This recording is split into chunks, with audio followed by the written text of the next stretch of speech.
Bonds Monitor, Asia Bonds Online. So she was like telling us about what's the situation with the bond markets in the region, and also the sort of, in a sense, the nascent or the growing market of social bonds. So no, I think most of us are quite familiar with the green bonds, but there are also impact bonds, which are trying to achieve certain social goals, such as SDG. So there was discussion about how these bonds are mostly, at the moment, seems to be quite popular in Korea and targeting for SMEs. So that was sort of the overview of the financial market or bond market that we have. And then this was followed by a discussion about recent developments in green finance in Southeast Asia. So this was done by Mehta from SERD. He gave a review of what's been happening, and so basically the important efforts that ADB has been doing, particularly SERD, in trying to catalyze green finance for projects in the region. We had very good discussion, and so this was actually one of the more, how should we say, active session that we had yesterday. In the second part of a session that we had yesterday, we had a discussion about the small and medium enterprises in Asia. First, we had a presentation from Shigehiro Shinozaki from ERCD.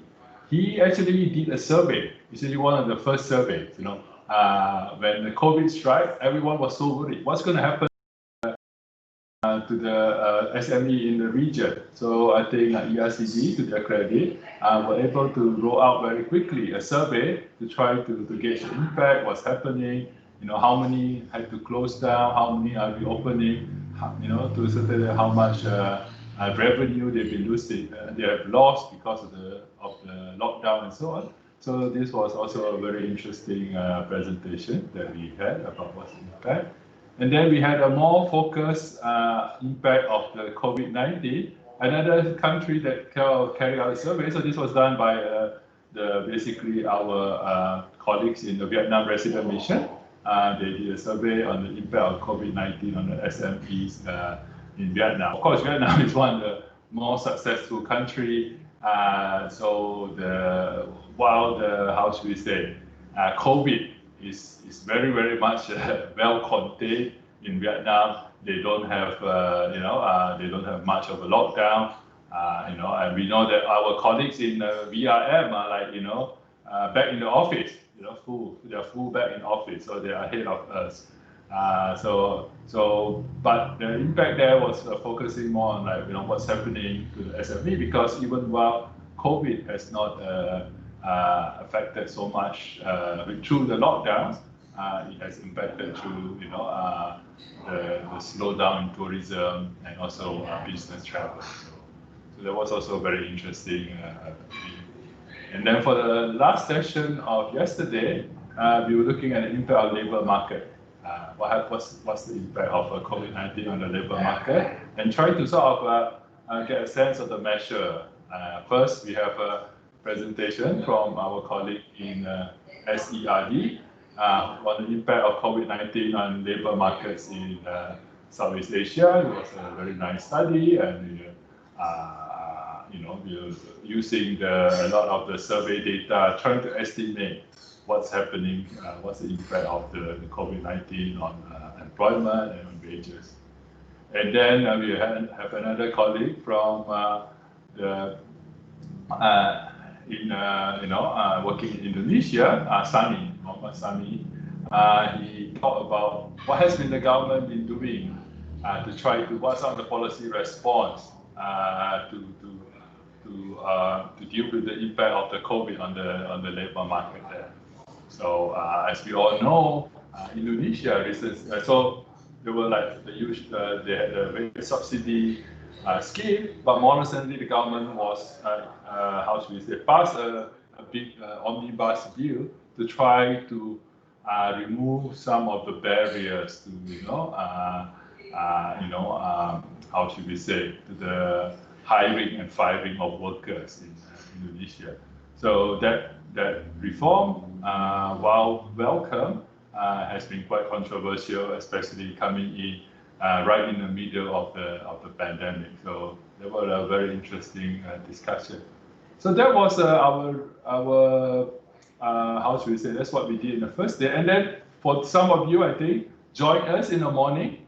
We had a morning session this morning. Very interesting presentation about how do we protect the poor and vulnerable during the COVID-19. So we had two presentations, one from SDCC, where actually very interesting ideas about how we can identify and reach the poor. So as we all know, many countries in the region are very happy, or actually very keen to support people who have been affected.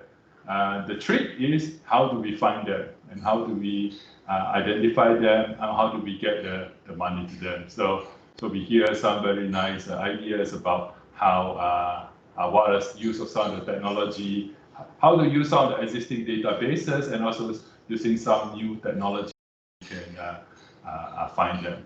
And then we had actually very enlightening, and if I may say so, eye-opening presentation from Elizabeth Burgess-Sims, our colleague, our gender anchor in SERD, on what are the hidden differential impact of COVID-19 on women and other vulnerable groups, right? So most of the time, we know that COVID affects everyone, but I think it's becoming clearer and clearer that women and other vulnerable groups tend to be those that have been most severely affected.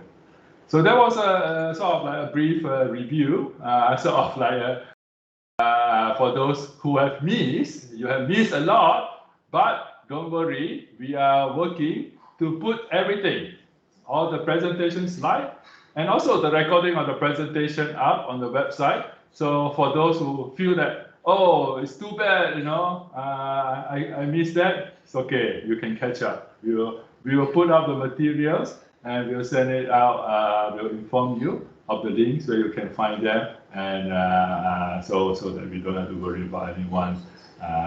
So the presentation, both the videos and the slides, will be available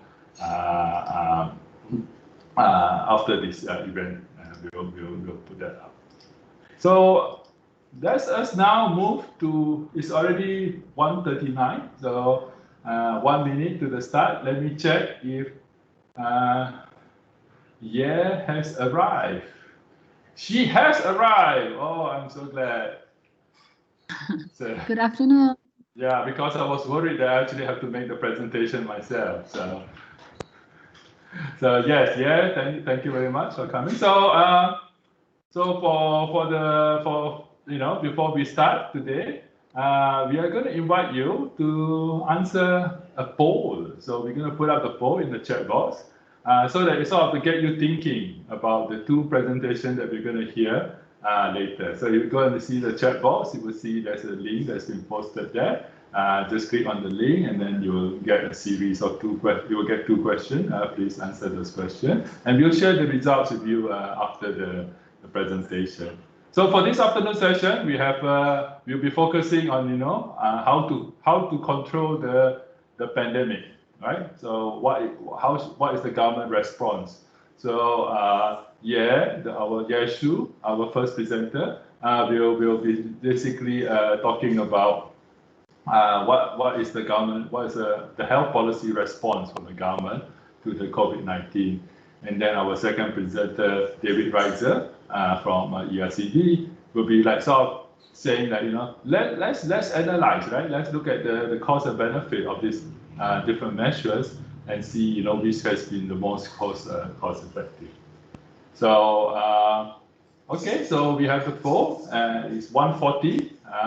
I know that I've spoken a lot, so now it's our turn for Yeshu to bring us through a journey of what has been the health policy response of the region's government to COVID-19. All yours, yeah. Thank you very much, Bernhard. Yeah, good afternoon, everyone. It's my pleasure to join this workshop measuring the impacts of COVID-19. In this brief presentation, I'd like to discuss actually 3 points. First, I'd like to highlight COVID-19's impacts on population health, because I think the theme for the workshop is to look at the impact of COVID-19. I think we need to cover both direct impact and indirect impacts. Then I think it may be helpful to introduce to this audience a general framework for countries to assess and improve their capacity for outbreak detection and response. Finally, I'd like to briefly touch upon the various intervention measures and policies to suppress transmission. I think David's presentation is likely to delve deeper into this topic and look at, from a empirical perspective, what had been proven to be more effective interventions than others. So next slide, please. Yeah, next slide, please. Next one, please. Yeah. COVID-19 pandemic is, first of all, a health emergency. It's probably the once in 100-year pandemic, although we don't really know. Besides SARS in 2003 and 2004, we've had several events that were declared as public health emergencies of international concern since 2009. For example, there is the H1N1 swine flu in 2009, polio in 2014, Ebola in 2014 and 2016, Zika in 2016, and Kivu Ebola in 2018 to 2020, and then COVID-19. You might find the frequency of such events a lot higher than you would expected, although it's COVID that really had spread to all corners of the world and had grabbed the attention of the global community. So we're now in November 2020. The outbreak has been ongoing for nearly a year. As of November 9, more than 50 million people have confirmed infection, and 1.2 million deaths have occurred. Total case fatality rate is about 2%. Although the disease outbreak started in China, countries mostly affected included United States, European countries, Russia, India, and Brazil. As winter comes, significant surges in new cases are also observed in some of these countries. So the United States, for example, has seen more than 100,000 cases a day in 4 of the past 5 days. On the other hand, SERD countries have fared relatively well in keeping the COVID-19 cases low, with the notable exceptions of the Philippines and Indonesia. All SERD countries had lower than the world average number of cases and deaths per million population. Nevertheless, most SERD countries had implemented strict interventions such as lockdown or population movement restrictions, which had disrupted economic and social activities.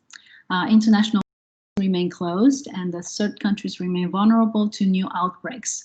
The persistent global pandemic could have a spillover effect to the region. For example, Myanmar is now having a new outbreak, and they're still battling with it due to a few imported cases. Therefore, SERD countries need to stay on high alert. Like the rest of the world, Southeast Asia has taken a heavy economic hit from COVID-19. Next slide, please. COVID not only affects people who were infected by the virus, but really the full spectrum of health services. 2 notable issues are the disruption of routine immunization and access to services for non-communicable diseases, long-term care.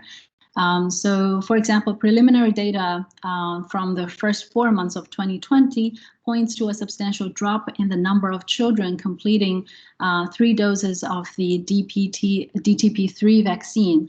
This is the first time in 28 years that the world had seen a reduction in DTP3 coverage.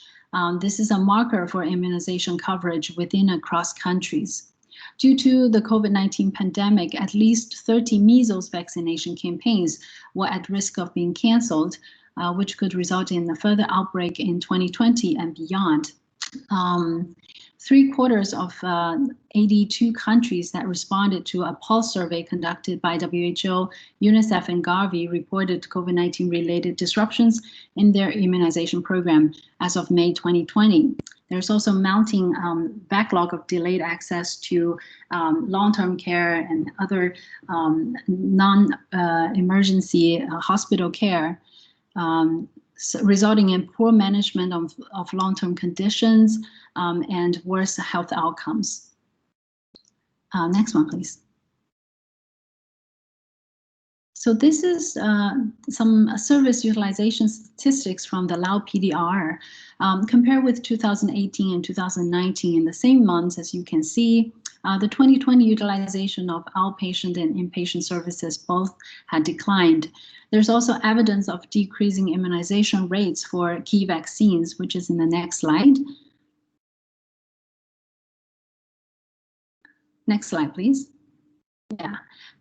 So immunization was affected by COVID-19, and in the case of Japanese encephalitis, you can see that there is a dramatic drop from 2019 to 2020.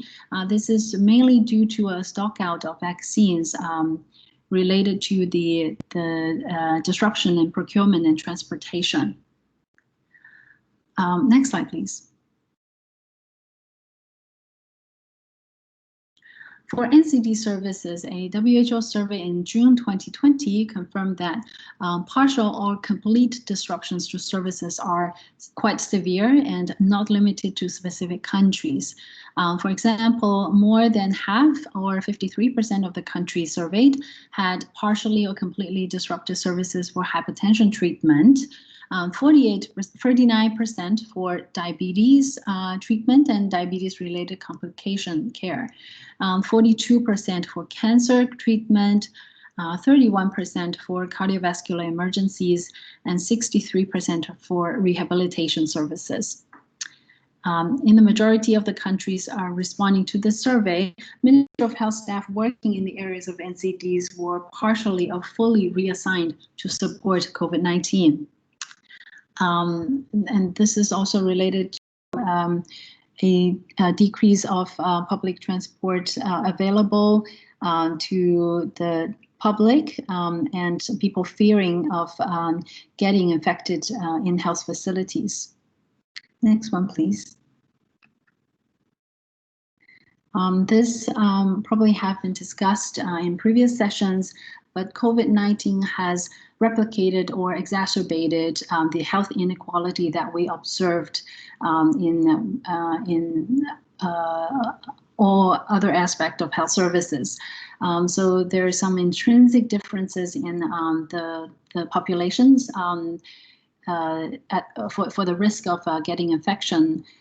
Different from influenza, children are at lower risk for getting infected by COVID-19, whereas elderly people face higher mortality risks due to their comorbidities. The preliminary statistics also show that males are at higher risk for mortality if they get infected. Social determinants were found to be significantly correlated with the risks of infection and death from COVID-19. And these determinants include race, ethnicity, and an index of multiple deprivation.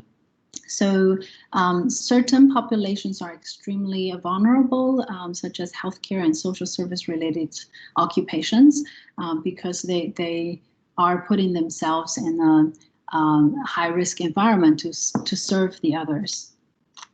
Next one, please.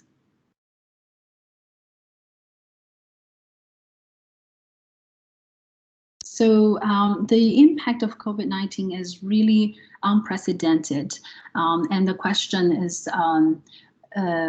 fair, that why are countries not so prepared for outbreaks, and how can countries improve preparedness for outbreaks? I'm assuming that this audience is not familiar with the monitoring framework for health security in countries. So I will spend some time discussing about this. First of all, nearly all countries have such a monitoring and surveillance system in place, but they're just at different levels of maturity and capacity. The international health regulations and WHO benchmarks for IHR capacities define the requirements and recommended actions that countries can take to build the capacities to better manage health emergencies. The IHR is actually a legally binding framework and requires 196 WHO member countries to report notifiable outbreaks and take actions to prevent, protect against, and control disease outbreaks that can have international importance. IHR compliance is a cornerstone for improving health security. This latest version in 2005 is actually updated after the SARS outbreak. So it's pretty comprehensive and has about 18 technical areas. APSED 3, which is the Asian Pacific Strategy for Emerging Diseases and Public Health Emergencies, provides a common framework for action in the Asia Pacific region for strengthening IHR capacities. And in the GMS countries, for example, that we support, all these countries are very committed to implement the APSED 3 and to improve their capacity against the IHR core capacities. Next one, please. A new health system for health security framework is being developed that will emphasize additional interventions required to ensure health security. Under IHR, one of the key features is outbreak notification requirements. Once a WHO member country identifies an event of concern, the country must assess the public health risks of the event within 48 hours. If the event is determined to be notifiable under the IHR, the country must report the information to WHO within 24 hours. There are certain always notifiable diseases such as smallpox, polio, new type of human influenza, and SARS. And there are some other potentially notifiable diseases and events which are continuously being updated. Next one, please. So these are the 18 technical areas of IHR, and WHO provides benchmarks for IHR capacities. And also, they through the country self-reporting, annual self-reporting, and the joint external evaluations, WHO provides technical supports to their member countries and give them specific recommendations to improve the capacity in each of these areas. Next one, please.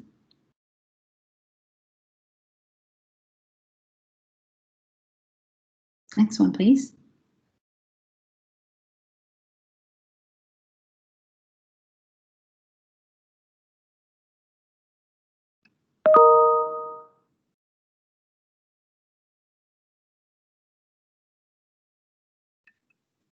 Hello?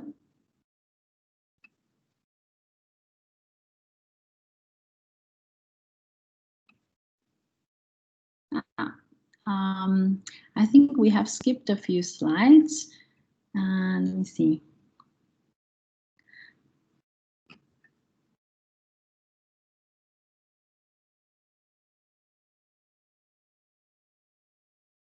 So as I mentioned, WHO is considering a new framework, which is called the Health System for Health Security Framework.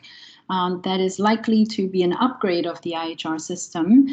So in this new framework, they are considering putting together or providing the linkage between IHR core capacities with some of the health system core pillar and some other sectors that are related to public health, and linking these three, by linking these three areas, they are hoping to provide a more practical and more health system oriented framework for countries to consider health security improvement. So, for example, one of the IHR capacity is about national legislation and policy and financing.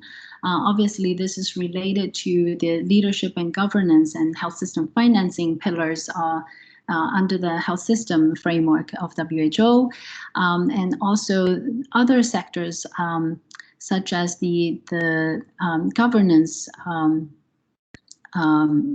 branch of the government, and also Ministry of Finance would contribute to improving health security related legislation and policies. So based on this framework, countries' capacities will now be evaluated more comprehensively and through a whole of government approach. So I guess through this new lens, WHO is hoping to facilitate a more broad cross-sectoral collaboration to improve health security. Next one, please.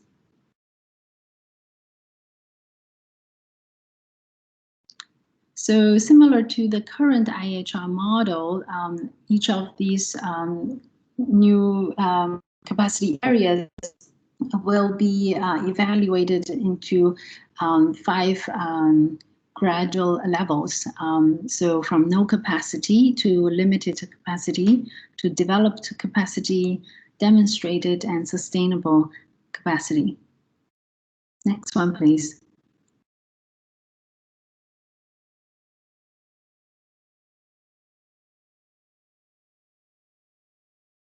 Yeah, so this is just a sample benchmark for infectious prevention and control. I think I will not go through this, but as you can see, the benchmark will provide explanations as to what will be graded as limited capacity if we use the IHR capacity benchmarks, and what will be the corresponding health system capacity features and other sectors involvement. Yeah. Next one, please.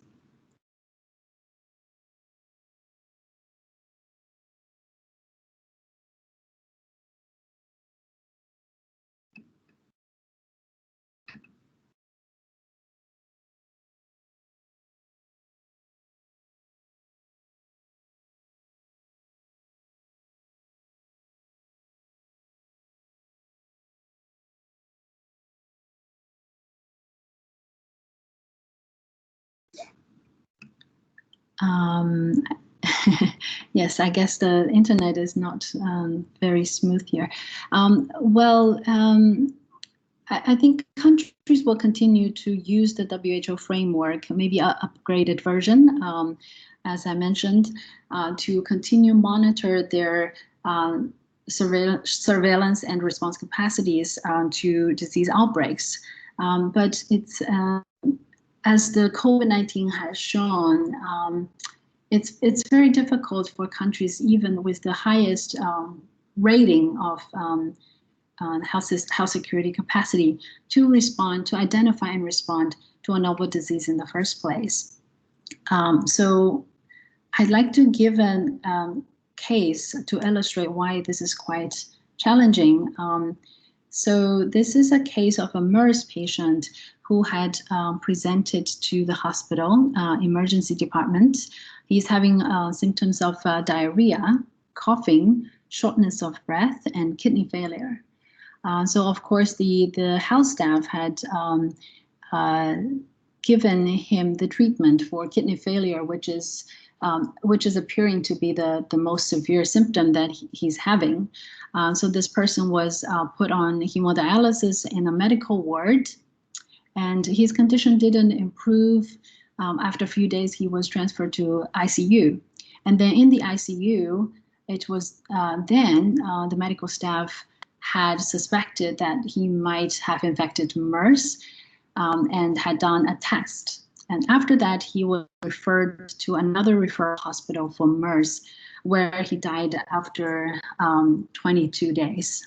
So the challenge here is that even in a very high-level hospital with professional health staff, for a infectious disease that is not familiar to people, it's often difficult to diagnose the condition, particularly pneumonia, which can be caused by multiple reasons.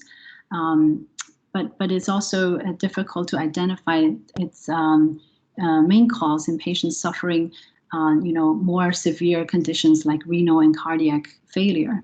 So if even in high-level facilities, it's quite difficult, you can consider, in lower-level health centers, the health staff may not have the capacity, the technical capacity to identify these conditions. Next one, please. Yeah, so in a broad range of COVID response strategies and policies, as we can see, countries have resorted to population movement restrictions and shutting down business initially. And then as countries scale up their testing and contact tracing capacities, this has become a mainstay of the response strategy.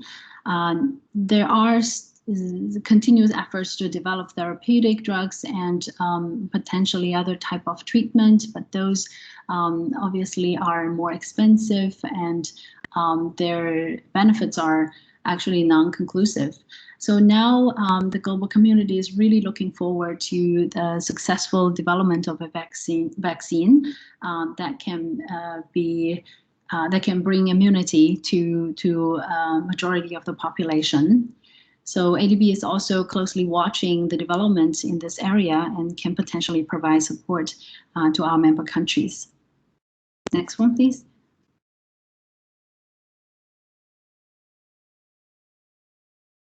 Yeah, so actually within the toolbox that the government has, I think it's very important to note that there is no one approach that fits all. Even among the scientific community, there is still heated debate about what measures is most cost effective. Is it broad restrictions or a targeted approach? You might have heard about the Great Barrington Declaration, who claimed that lockdowns are not unnecessary, and the petitioners championed the herd immunity approach. But this had received quick rebuttal from another group of scientists, and they signed this John Snow Memorandum. So there is still a lot of debate about what works and what doesn't. Given that most of the countries are still in the phase of responding to the crisis, I'm sure that more research will come out and look at the experience of different policies.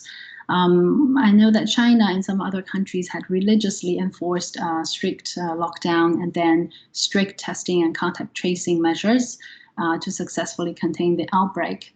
I had recently returned from the Philippines to China, and I had maybe 6 PCR tests during the 2-week quarantine time in a hotel room.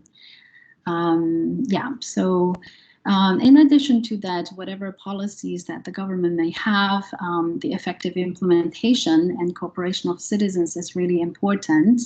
And the experience so far had suggested that a whole of government approach and cross-sectoral collaboration is quite essential for a successful response. Next one, please.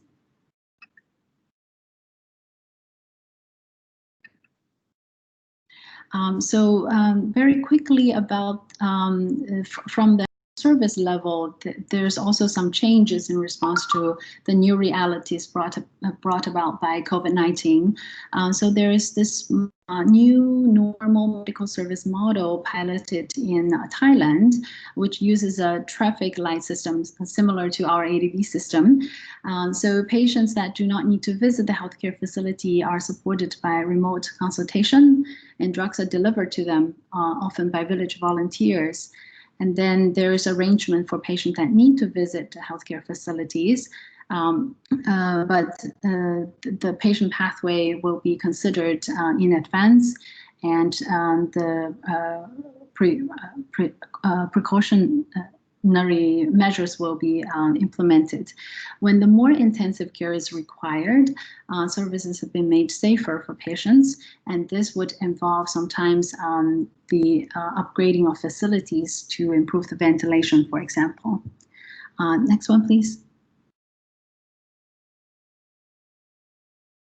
So this is my last slide. Just wanted to offer some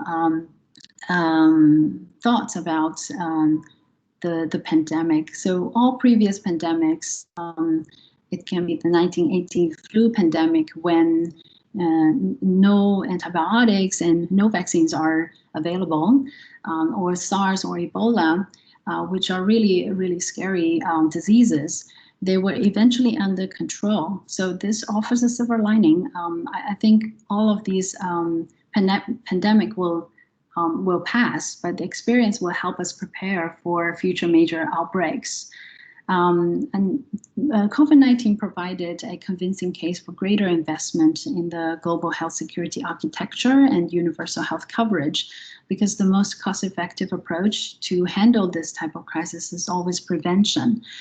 So a commission under the US National Academy of Medicine in 2016 had advocated for an investment of $4.6 billion per year to rectify deficiencies in local health systems and to enhance the global capacities and coordination for a stronger and more resilient global health security architecture. That's approximately 65 cents per person per year to substantially enhance health system preparedness for pandemics. Such risks have been neglected for too long.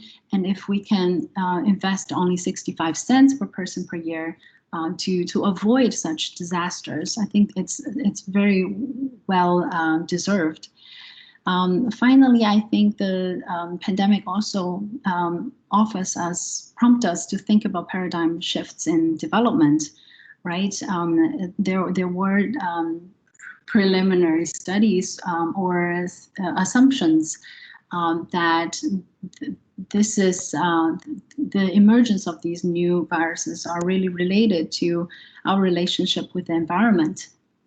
Climate change, for example, and also with other species and with other communities. So I think it's a good time for all of us to think about these more philosophical issues, and maybe it will help us think about our strategies in supporting development in the next decades.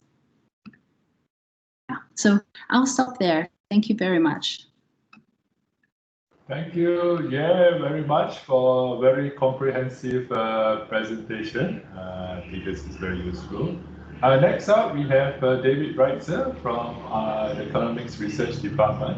He's going to be telling us about, the field work that's been done, right, to look at, what are the costs and benefits of the measures that we have been putting in to control COVID. So this is, I think, something that is of very much interest to many of the countries. So, David, all yours. Okay, thank you. Thank you for the introduction. Just to ask, the presentation showing up for everybody? Yes? Okay, I assume so. So this work that I'll present, I'd just like to acknowledge it's the product of the efforts of a large team, both within ADB and from our partners in the University of the Philippines, Los Baños, and also we've had key contributions from the National University of Singapore. So I'm pleased to be able to present the product of a lot of our work together. What I will talk about in this presentation covers two separate studies.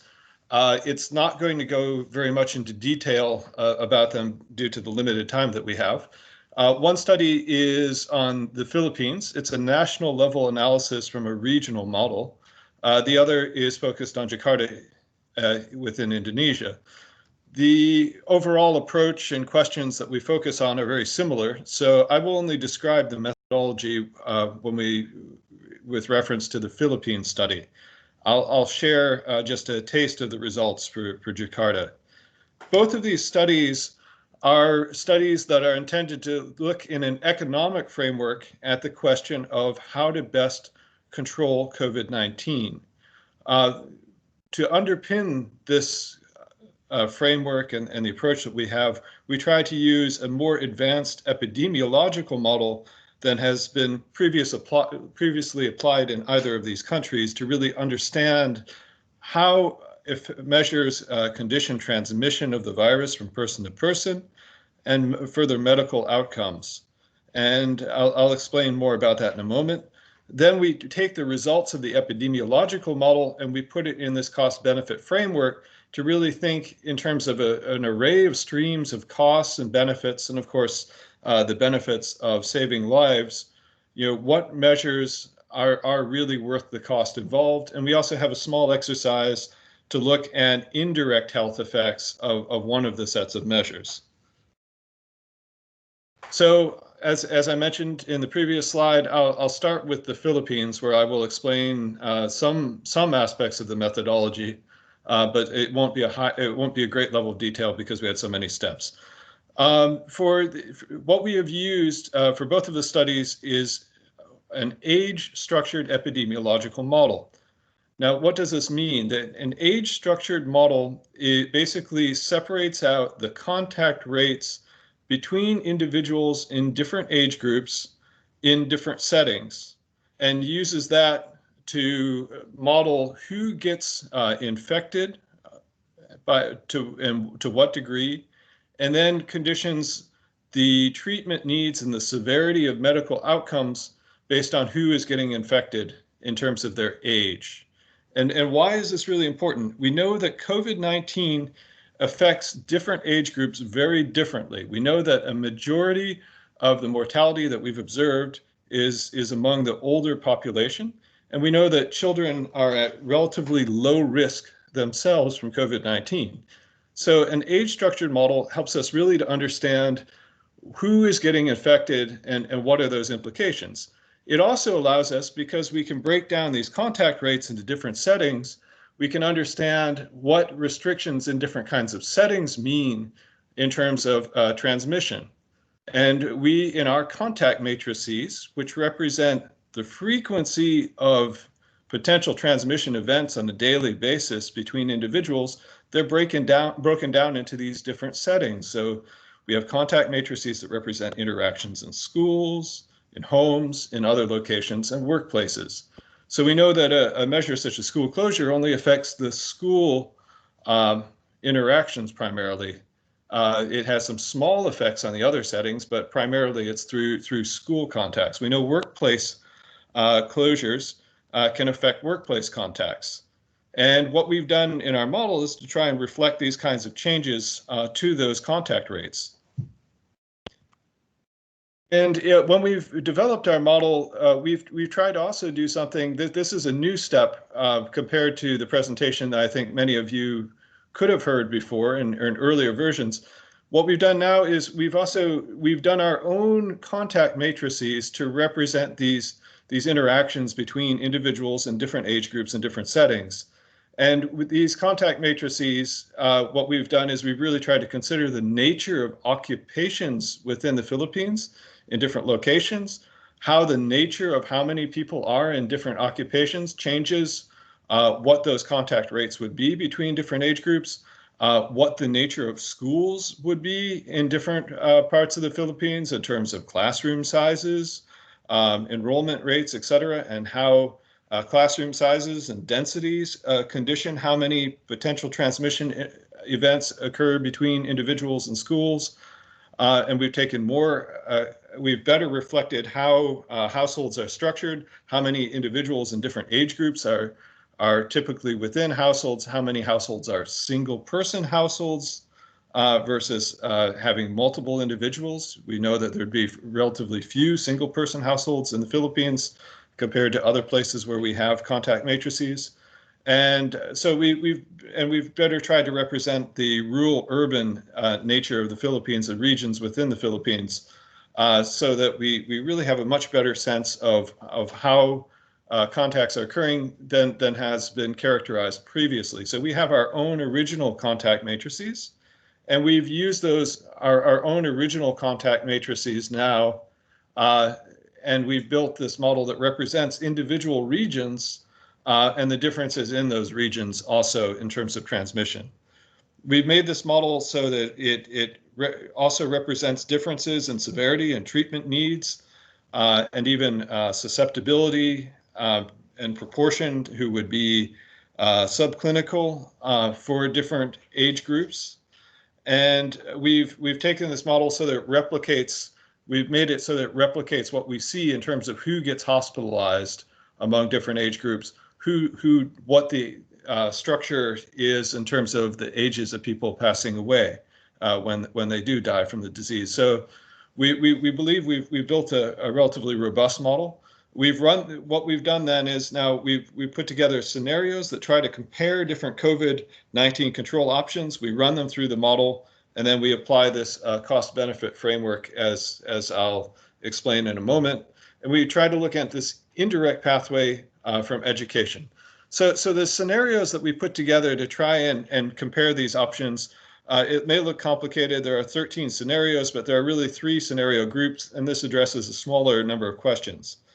The first scenario group that we run through basically looks at, it's a point of reference. If you went back and let go, and you a point of reference of not doing anything, a second point of reference that you implement the policies that have been announced, and then you go back to business as usual. A third where after the periods of restrictions and community quarantines that have been announced, you would only try to ramp up contact tracing, testing, and isolation. And a fourth where you would have a paid sick leave policy. But these are either individual measures or basically releasing everything or not doing anything. So there's no premise on people really keeping their behavior changed until the vaccine in this scenario group. We have a second scenario group that basically already takes into account a new normal, that there would be a maintained behavioral change of people wearing masks when they're in congested indoor environments, of large gatherings still being restricted, of people basically being advised to stay home when they're not at work or in other necessary locations, but that the rest of the economy is allowed to reopen. And within that, we have some scenarios that show schooling and what would happen if you allowed schools to open at different levels, because this is a critical question in the Philippines, where there still is a policy that schools should not reopen until there's a widespread vaccination program that's been rolled out. We have a third scenario group that then goes beyond just having the new normal and then looks at introducing other kinds of additional measures, such as ramping up contact tracing, testing, and isolation, combining that with school closure, putting paid sick leave in while maintaining a new normal, adding school closure to that, or instead combining paid sick leave and tracing, testing, and isolation. For each of these, again, I can't go into details, but we take those contact matrices that I started with, and we switch them on and off or modify them by different amounts, taking into account what we would expect to happen, taking into account historically what the restrictions have been on different sectors and activities and how that would affect contact rates, and then into the future what we think could be plausibly done and sort of contained economic cost in terms of the new normal, and then other changes occurring as you would expect from school closure, et cetera. And there are many periods with different multipliers being applied in each of the scenarios, but basically these are sort of shocks to the contact rates running through the models. And there are a lot of calculations behind them, but again, I won't go into the details of how we get to these numbers, underpin the shocks in the model. I'll get to the results instead. What we find, to cut to the chase of mortality, because that's the thing that really matters in the end, looks like this. We do model all the infection stages, but the patterns all look fairly similar, although the mortality is conditioned a bit by treatment capacity.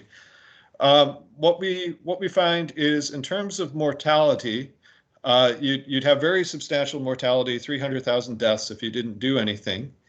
And if you go back to business as usual, and you just release the lockdowns, the community quarantines that have been applied, and allow everything else to go back, and assuming a vaccine isn't available widely until the end of 2021, you get a majority of mortality that still occurs if you go back to business as usual. If you keep up ramped up testing, tracing, and isolation, you still get quite substantial mortality. Paid sick leave also leaves very substantial mortality. So taking individual measures and not embedding a new normal leads to an unacceptable level of deaths.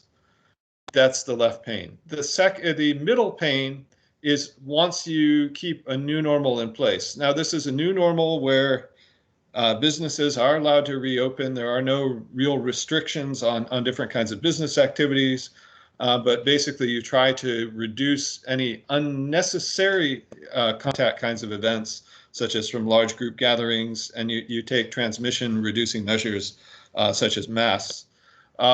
If you keep that in place, you keep a moderate level of testing, tracing, and isolation in place, you get a much lower number of deaths. You see the scale in this central pane is different than the left pane. It's less than 1/10 as high. So mortality then in this set of scenarios is reduced down to less than 20,000 deaths. Within these scenarios, we vary the school opening and school closing, and you see that there's not that much change. The overall change from reopening schools versus keeping schools closed, new normal is maintained, would only be a couple of thousands of lives through the end of 2021. And most of that would occur in the second half of 2021, the difference in mortality. Moreover, what you also see here is that a majority of the mortality from reopening schools is from reopening schools for those over 15. So reopening schools for those at lower levels can get most children back in school and a minority of the risk. Now, if you go further and you look at the right pane, what you see again, the y-axis is even lower in the right pane, and what we see here is that ramping, testing, tracing, and isolation really can help to plateau out mortality when combined with the new normal. If you expand to being able to find and isolate 50% of infections and you maintain a new normal, that's enough to really get the epidemic under control. Paid sick leave also has an important contribution. And what we find is when you combine the paid sick leave and the expanded testing, tracing, and isolation, you can achieve far better control than combining any of these other measures with school closing. So really, the paid sick leave can be an effective substitute for the suppression that is sought from school closure. And so that is our pink lowest line that plateaus things out. Now the question is, how does this come out in a cost-benefit framework?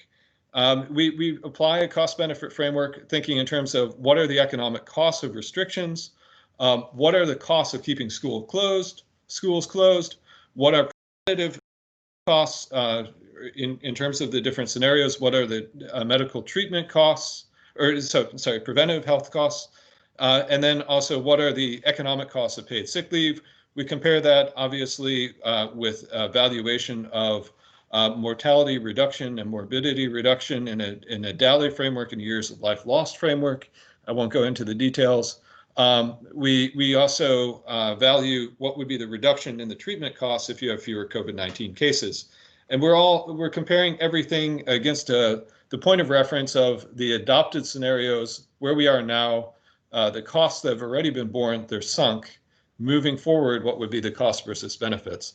And in terms of value added, I don't have time to go into the details of the slide, but basically we try to look at the effects of the announced restrictions in a sort of production function framework, a partial equilibrium production function framework. We also take into account what kinds of reductions would occur anyway because people are scared and change their behavior because of the pandemic. Those are costs that would happen regardless of the policy. So we do try to take that into account and only capture really the costs that come from the policy measures themselves. To that, we also add a comprehensive effort to look at school closure costs in terms of foregone future productivity of students based on a series of regressions, but also thinking of income from parents who need to stay home to care for children and withdraw from the workforce. A little bit on teacher income in private schools where enrollment has declined dramatically, and we find very, very large costs. So when you put together the costs versus the benefits, and I'll just also say this, we value the benefits very generously in this exercise. The value of statistical life we apply is far higher than most governments in the region adopt.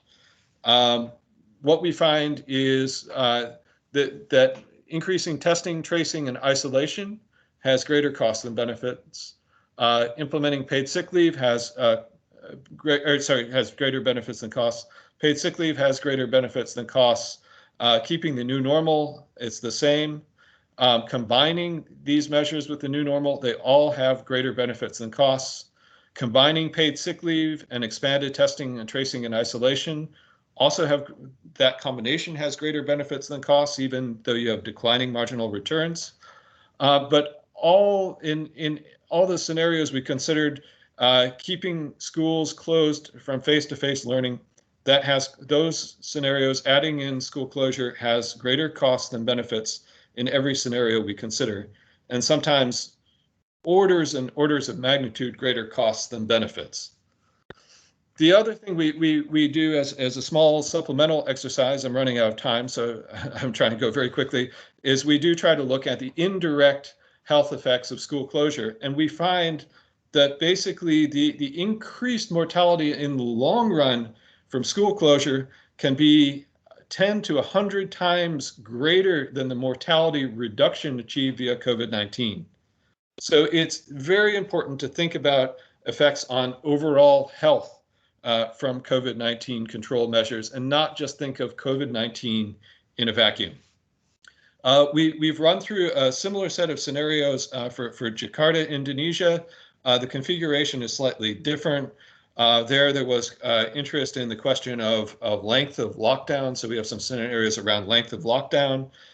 In this case, we chose to just do something a little bit different in that we layered some of the school closure choices after increased testing, tracing, and isolation. And then we also looked at lockdown extension under both this more aggressive suite of other actions and with less other action. And I won't, the scenarios get kind of complicated to explain, so I'll jump to the conclusions on this. What we find is a similar picture. We find that extending lockdown type measures in Jakarta in and of themselves don't have greater costs than benefits. It's really what you can do after the lockdown that matters and whether you can keep a new normal in place. Keeping the new normal in place for a very long period of time, even if it isn't as drastic, makes a much bigger difference to the epidemic outcomes and has greater benefits than costs. What we also find similarly is expanding testing, tracing, and isolation has greater benefits than costs. Adopting a paid sick leave policy also greater benefits than costs. Similarly, school face-to-face closure has greater costs than benefits under a similar analytical approach. And also no matter whether you try to append the longer lockdown with more measures later or fewer measures later, lockdown in and of itself, if you can move to something better, a new normal or testing, tracing, and isolation, that moving to that sustainable level of contact reduction, those sustainable measures is where you get much bigger bang for the buck and greater benefits than costs. So in conclusion, what we find are that extended lockdowns really only have an effect of of delaying new waves if there is a return to normal after those lockdowns. If there isn't aggressive testing and tracing and isolation, or a new normal kept in place, lockdowns in themselves in the short run have limited long-run effects.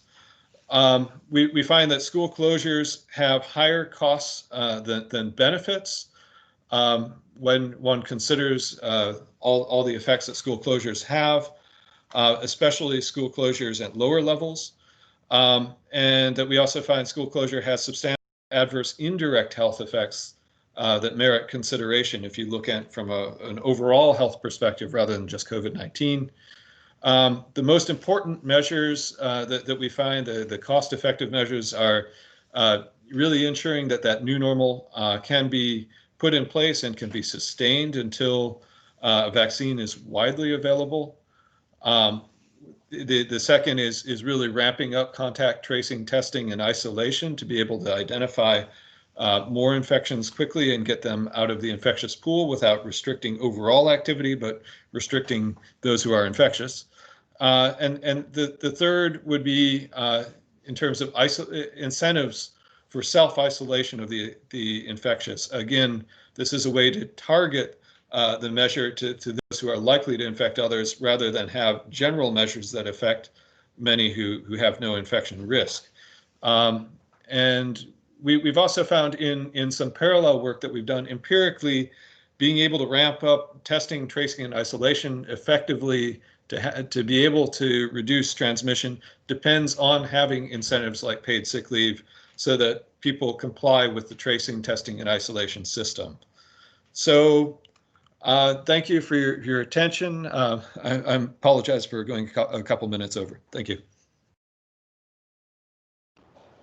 Thank you very much, David. That was very much stunning, how should we say, result. So all the school closures actually killing more people. So that is actually, I think, a very interesting result. Of course, as economists, I have a few questions about that. But in the meantime, let's see what people think. So before you give us your blockbuster result, we did a poll, and let's see, do school closures to control COVID-19 save life? 80% of people wrong. 80% of people wrong. Oh, only 20%. All right. So, what is the most cost-effective way? Oh, okay. So, unfortunately, some of the answers. So, maintaining some contact tracing, extending lockdown. Nobody liked the lockdown. I do not know if they just don't like the lockdown or they don't think it's the most cost-effective way. Maintaining some contact tracing, increasing testing and tracing. So people seem to like testing and tracing contact. And nobody got your favorite thing, introducing paid sick leave. So this confirms the conclusion that you're telling something that nobody knows. So I think that was a great result. That was a great result. So anyway, so I'm sure you all have many questions, both for Yeshu and for David from the INL. Very interesting presentation. So I'll just open the floor. So raise your hand or type it in the chat box if you have any question. Do we have anyone who wants to ask a question? Otherwise, okay. My threat, if you don't ask a question, I'm going to ask economist question, right? So then you all might get bored. So, any questions? So I'll just ask a simple question to David to sort of get the things rolling. So when you're looking at the mortality, as you know, the estimates of mortality for COVID has been changing. So were you adjusting your estimates for these things, or were you you just chose one sort of parameter and stick with it or something? Okay, thank you for the question. So first of all, we've been searching always for the latest parameters in terms of what we put into the model. We also are continually recalibrating the model against what we observe. So we recalibrate it so it replicates observed mortality. and that it, in terms of the detected cases, it would also replicate what we observe in hospitalization. So we started with, you know, the parameters that you find reported in scientific literature, and then we keep adjusting some of these parameters to make sure that the patterns match what we observe. So took the parameters that we found when we started this modeling process in April, May, but that we keep updating, and we also keep recalibrating to make sure that we replicate what's going on in these countries. Okay. Okay, so I'll just ask a sort of quick follow-up. You know, of course, the school closure one is sort of like the how should we say, the big results. When you talk about like the benefit, right? Do you just look at the, I mean, look at the benefit in terms of lower, that, you know, the students are not going to be likely to be infected in school, or you also consider the fact that they could be also carrier to bring it back home or something? Yeah, I'm not quite sure I phrased it properly, but I hope you get the gist of what I was trying to ask. Okay, yeah, I'll tackle this, and also the question in the chat box. In terms of the effects on other members of the household, so yes, that is reflected in the model, because these contact matrices are basically putting together the contacts that occur in all the different settings. So the contact rates that occur between children and the elderly are part of that contact matrix. So when young people get infection in the model, based on their contact rates with the other age groups, they would then transmit on to others in the model. So, you know, to the degree to which there are grandparents and the elderly co-located in households with children, and then the high interactions among the children lead children to infect each other, and then that infection would be reflected to go on to other members of the households based on the contact rates. So those dynamics are captured in this kind of age-structured model. It's also what we can capture in this kind of model is the difference between the different age groups. So, you know, the latest evidence would indicate that children are slightly less susceptible compared with older populations. We also have that we distinguish the proportion who would have different severities. They have different compartments. So the children are much more often subclinical, so that have no symptoms or very, very mild symptoms. That's also reflected in the model. And that basically those who are subclinical are also slightly less infectious than those who are clinical, because their cases resolve faster. They have a lower length of being infectious, and they don't have symptoms that would contribute to basically moving the virus, contaminating surfaces and other people. So there's also slightly less infectivity of the subclinical cases that are more often in children. So it's captured in a number of different ways, but all these different interactions are part of the contact matrices. In terms of the costs involved with school closure, what we include are the effects on productivity in the workforce through a kind of Mincer regression. So basically, you regress the wages of individuals in the workforce on their experience and education and some other control variables, so that you capture the relationship between education and earnings. And we've done that with labor force survey data. A standard thing that's done in economic analysis of education projects. And then we combine that with basically characterizing households and what share of parents don't have someone else in the household who could care for younger children when they need to be schooled from home or when they're left at home. So we look at the household characteristics and whether households have an adult present who would be able to, who's not in the workforce, who could take care of children. And then there are these smaller cost streams around effects on income for private school teachers. So those are the primary cost streams we consider, but the major cost is the effect on long-term productivity. That's more than 75–80% of the cost. Yeah, that's really very worrying, the long-term cost about the lost year or 2 years of schooling, and particularly, of course, having the poorer or the more vulnerable portion of the population. So the long-term effect is not just on the hit to the income, but also we are likely to see even further widening of the inequality gap in the future. Yeah, we have not forgotten you. I hope you're still there.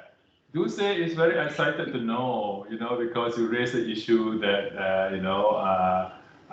in Philippines, you see hospitals are prioritizing COVID cases, but as you mentioned, that, other cases are sort of other type of diseases have been neglected. What can government do? Yeah, I think this is really a question for economists. How can we design incentives, financial and non-financial incentives, so that the receiving party will behave as you expected? So I guess I don't have a answer out of my head right now, but there definitely should be a multiple approach to this.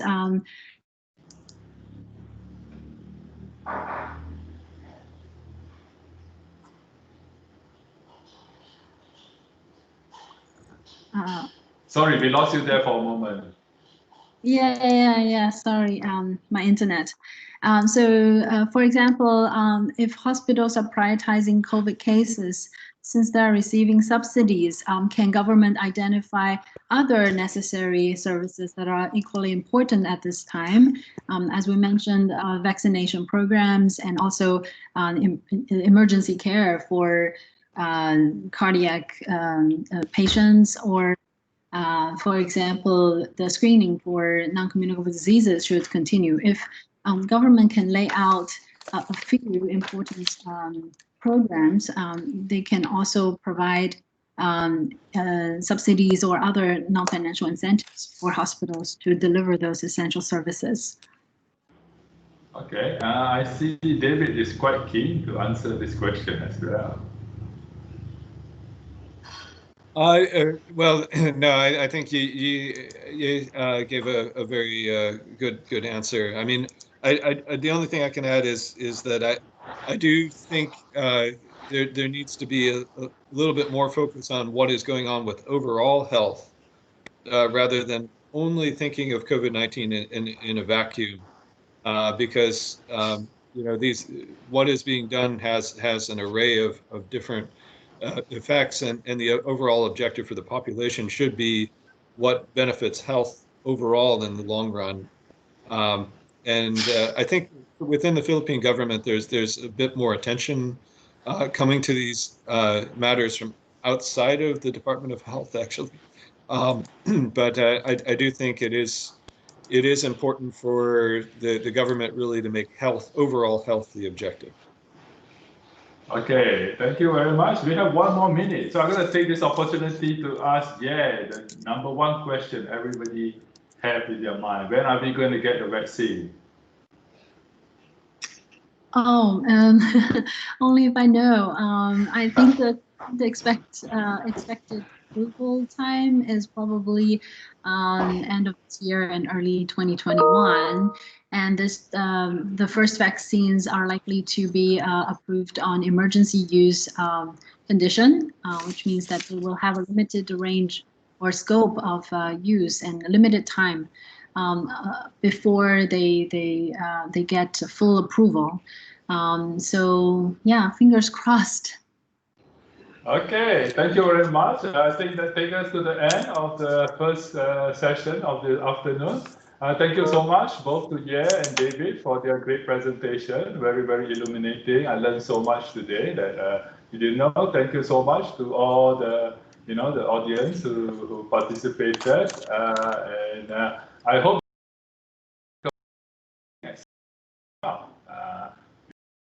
about using satellite, right? So now we are moving from Earth to space. So stay on. I will pass on the moderator's microphone. So just imagine virtually passing on the microphone. Here you go, David. Please catch it. Okay. Do you drop it, David? Do you drop it?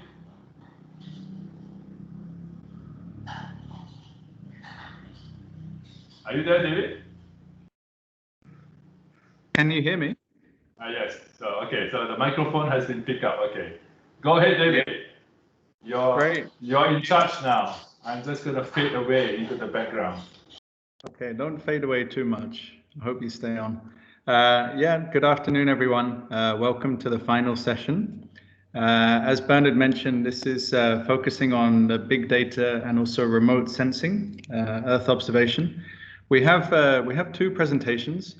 So one is from Tony Gill from within SERD, and then the other is from Paolo Minuta, who's seconded from the European Space Agency, working with SDCC. Before we jump into the presentations, we have one short poll for you. Is it possible, Dulce or other colleagues, maybe Sheila, is it possible to post the link to the poll in the chat box?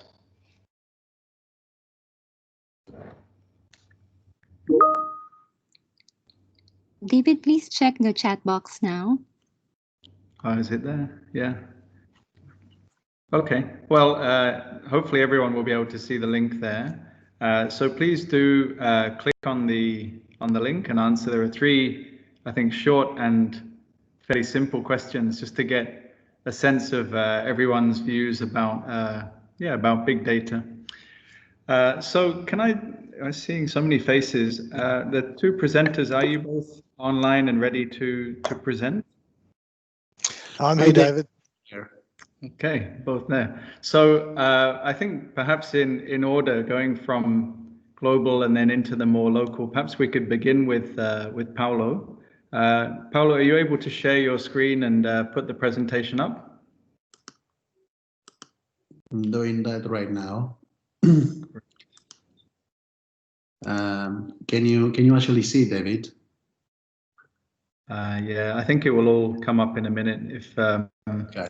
normally there's a red line around the window that you're sharing. So if there's a line around your presentation, that's a red line, then that means it's being shared. Yeah, I don't still see it. I click again.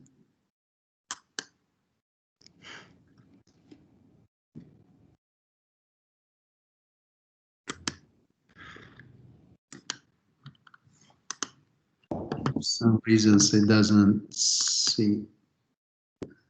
Okay, we can do it from our side, Paulo. Don't worry. Well, maybe, yeah, Bernard, maybe if you can, that would probably be easier. So please go ahead. No, I think it's coming up, but I see it on. Yeah, one would have thought that ESA can afford better satellite uplink for you. Yeah, you see, we communicate better with the International Space Station than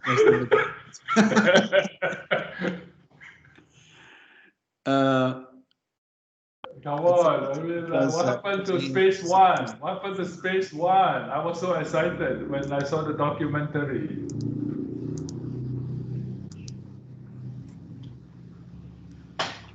Can you actually run the slides, David, or somebody else from? Yeah, sure. We'll do it. Don't worry, Paulo. We'll get it up. Be great.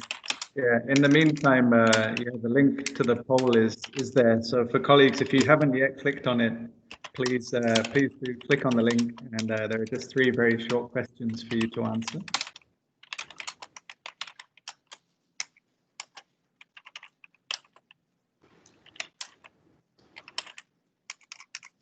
Okay, I see the presentation. I'm assuming that everybody else can see it. Yes, it's up there already. Go ahead, Paulo. Okay. Yeah. Let me start spending some few words about the European Space Agency, which as a part of the agreement with ADB, allow me to stay in ADB for a little bit more than 3 years now. Then we came to the conclusion, you know, when we started to talk with different NDBs, including World Bank and IFAD and European Investment Bank, we came to the conclusion that the best way to streamline the use of Earth observation was not only, you know, like having regular seminars. Regular seminars are actually good, but even more important would have been to said, you know, to have a secondee working together with colleagues in both banks. So we did. The other element that we agreed to do is that, you know, when you're working with people in either of these institutions, you can say a lot of words about the use of satellites, but in the end, you want to see the results. So what we did, we created several programs, which are now called Earth Observation for Sustainable Development. We appointed about 100 service providers to work together with us.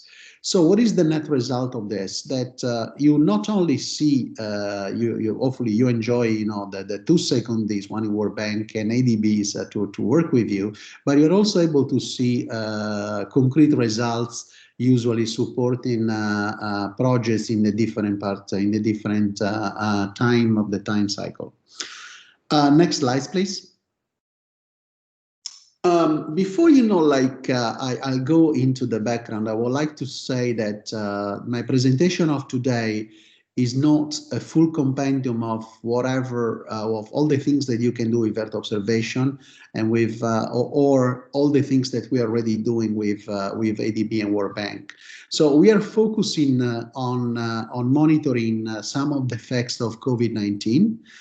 But before we get into that, let me say that the real opportunity, and that's why also we keep getting people interested in working with us, is that since more than 10 years, the European Space Agency and the European Commission agreed that, you know, to put together a space component, which is a constellation of many satellites out there, global system delivering free and open data.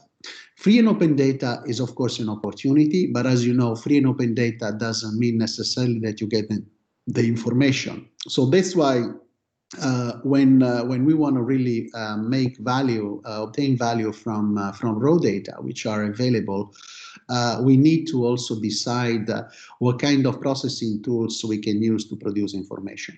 Just to give you an idea about satellites which are in orbit at the moment, you know, we are using the so-called Copernicus constellation. You can look it up on the web, and several satellites, in particularly designed to detect, to support land applications, disaster and risk application, marine application, air quality and altimetry. An average of 17 terabytes of data collected every day globally that needs to be processed. Now I'll get into the background. I think when after was about March, we got together with the Department of Macroeconomics Division of ERCD and ITD. We got together and say, well, what can we do to monitor the impact of COVID-19? Well, we came to the conclusion again that, you know, images are nice, but we needed to be able to develop indicators, and most likely the indicators should be scalable, because, you know, to be able to monitor something in detail in one point on the map is a good thing, but, you know, it doesn't mean much if you need to tell the story about the whole country. Of course, you know, we were not the only one trying to come up with great ideas. Already NASA, ESA, and JAXA got together, and the net result was that they created an Earth observing dashboard, which you can still look it up on the web, currently tracking 32 economics indicators across countries. Also, ESA before that started to do the race dashboard. which is currently monitoring prototyping 66 economic indicators in Europe. This includes probably emissions. I'm sure you have seen many images showing that NO2 and SO2 decreased over time due to the fact that industries were closed and transportation was very limited. So good for air quality, but not for the economy. And then, like other example as coal piles and bioeconomic activity. So when we reach at the moment, the process took a little bit of time. We wanted to stimulate with the challenge, new players to come in, and most likely we promote, most likely we were expecting startups. Indeed, we were right. At the moment, the winner we have is actually EarthLab AI, working with the macroeconomics department. It's probably about two or three guys working from India and from France. And then, like the real goal of today is really to explore with you if we need to engage with other teams. I mean, here there's the opportunity. Namely, we have, Earth Pulse and Hatfield teams, which may be willing, well, actually, no, not maybe. For sure, they're willing to do some more work with us. Let's get into more on, next slide, please. Let's get a little bit on the challenge overview. Probably you got already the sense that, the necessity of indicators. So I'm not going to spend so much time on this one, but only focus on the 5 pillars that we identify. We want to detect, to get some information about industrial production, agriculture and environment, tourism, like, for example, number of cars around the resort or like a touristic hotspot, transport and trade. Typical examples are, like number of containers at a certain point in a harbor and number of vessels going in and out, and urban development, some temporary setup to people that were migrating in and out from urban areas. Next slide, please. So where are we with EarthLab at the moment? With EarthLab, of course, that the pillars indicators I mentioned already before, we are trying to be a little bit more specific. For example, production, we are monitoring emissions, coal pile monitoring, construction site, transport and trade in terms of container monitoring vessels, and parking lots and monitoring. The way we're organizing the work is that we wanted to see different COVID effect in different countries. So for the Philippines, for example, we selected indicator number 2, coal pile monitoring. For Bangladesh, we are focusing on number 3, which is construction site monitoring. Fiji, we're focusing on tourism. And South Korea and probably Georgia, we're still in the process to agree on which indicator we would like to retrieve. What are we expecting to get from these indicators? Supporting GDP nowcasting, imports and export consolidation, and industrial production outputs. Next slide, please. Now, this is work in progress, and this one is we're working together, as I said before, with the macroeconomics department of RCDs. So, what is the opportunity for today? The team number 1 that I would like to share with you what they could do is actually called Earth Pulse. That's why the service case in bracket is identified as proposed. So the idea here is that there is a dashboard. This one is a very high resolution, as an example, very high resolution image. So you as a user are telling the people in the back office which indicators you would like to monitor. So you have the possibility in this case, like airplanes. So you identify airplanes, you label, of course, airplane is an airplane, it doesn't change very much. And then you send your request. If accepted, you get, like a confirmation that from now on, the image archives available in the system will be analyzed to detect the number of airplanes that, most likely are parked at the moment. Next slide. Once again, the challenge is really to do image processing for a detection of indices. The system that I just mentioned to you, of course, is still working with the 5 pillars identified before, going from production to urban development. But there is the possibility to change the area of interest. For example, like given we have enough resources, you can decide to work at the level of a province, not of a single hotspot that you have identified. And then, like, next slide, please.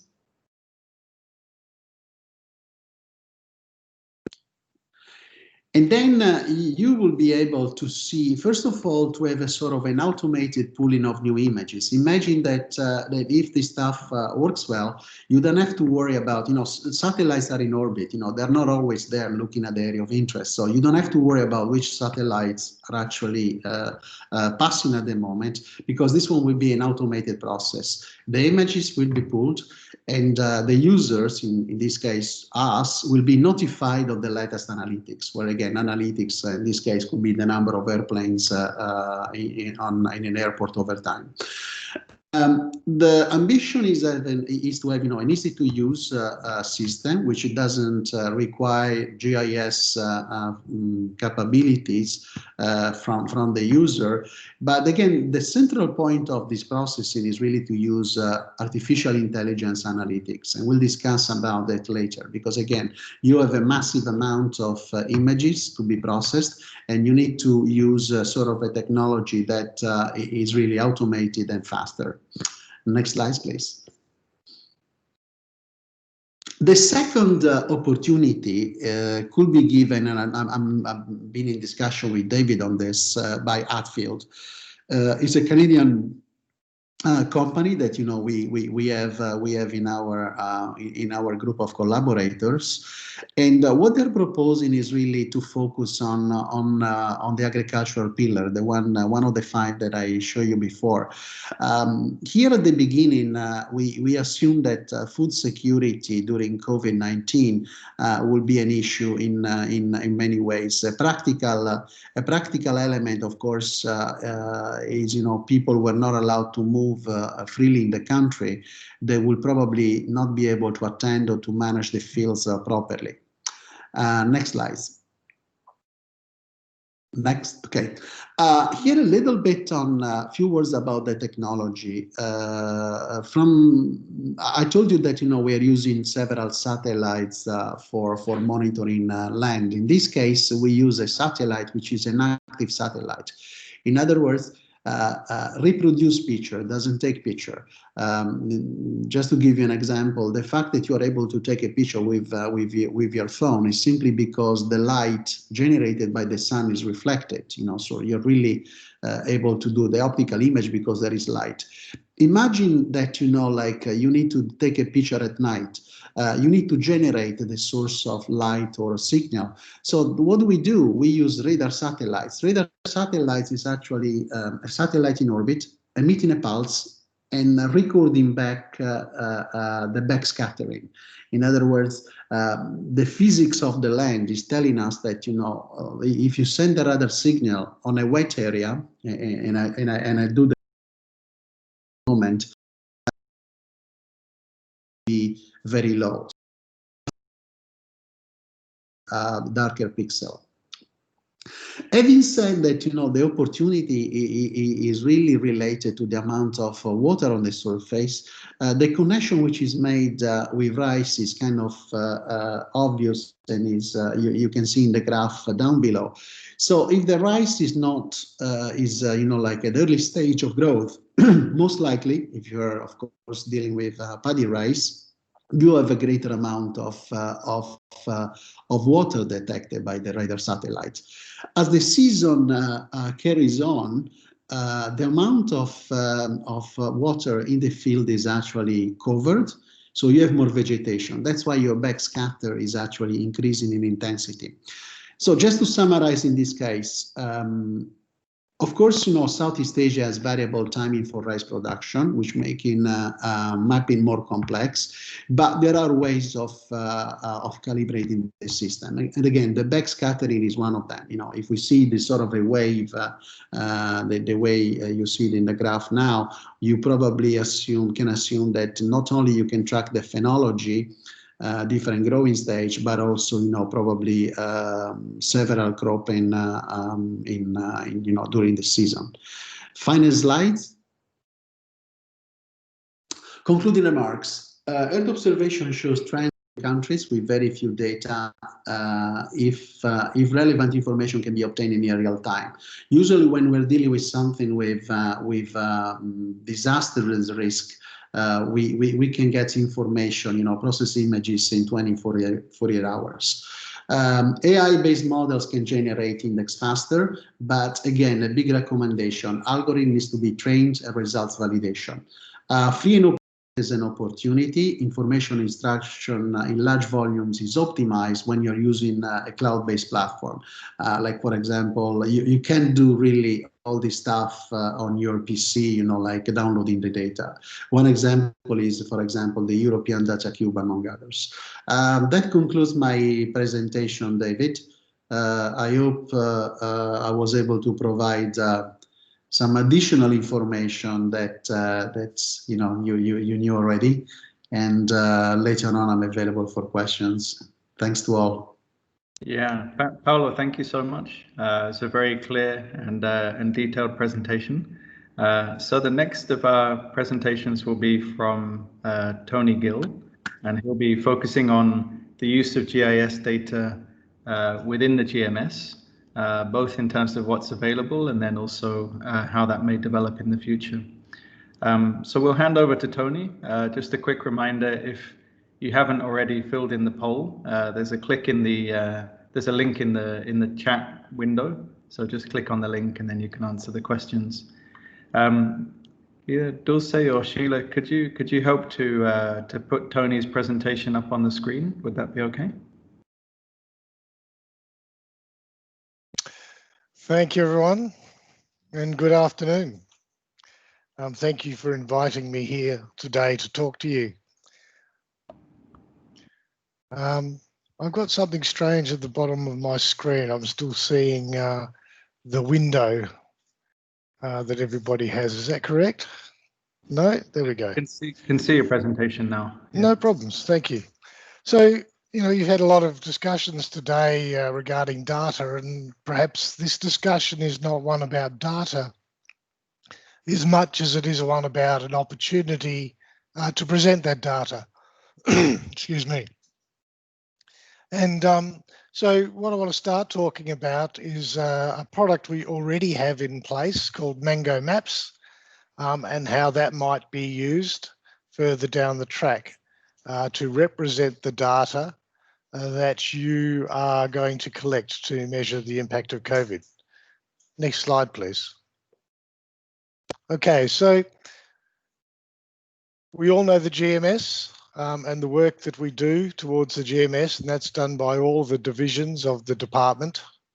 Some of you may know that we already have maps set out for the GMS in the GMS website. There's an existing repository of maps that have already been prepared for use. Also in that same slot under data and information, we have our geodata library. Now that geodata library contains the raw geodata that people like Paolo and others can use to generate their own maps in something like Google or Earth or any other type of GIS software. And that geodata is downloadable and can be used in other services. But of course, it requires a fairly high degree of user experience and knowledge on how to use GIS software in order to benefit from that geodata library. Next slide, please. So what we've been working on this year is filling that gap.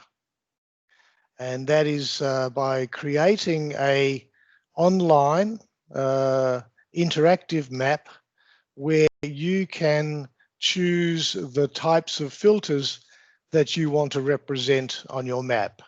And again, at this stage, it's only for the GMS, but of course this can be expanded to other SERD countries.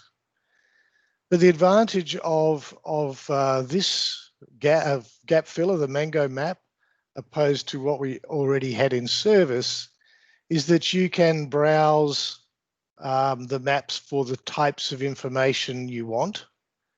You can combine the various filters that we've included in the map.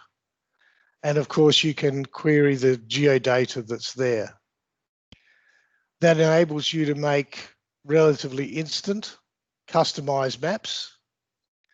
And of course, it provides some sort of cost saving, given you won't need to hire a GIS specialist to do it. I'm sorry if there are any GIS consultants listening in. Next slide. So what we've done so far is we've incorporated into the Mango maps about 25 different filters. I've listed them here by sort of topic opposed to all of the filters, but there's projects by sectors, you know, special economic zones and industrial zones, border crossing facilities, key tourism sites, key heritage sites, transmission lines, power plants, airports, ports, you know, administrative data on capitals and grid lines and things. And of course, important to the GMS context, the GMS economic corridors. So there are 25 of these filters, any one of which can be turned on or off to populate the information on your map. Next slide, please. And it's a very easy thing to do. Even somebody as IT savvy as myself can do it.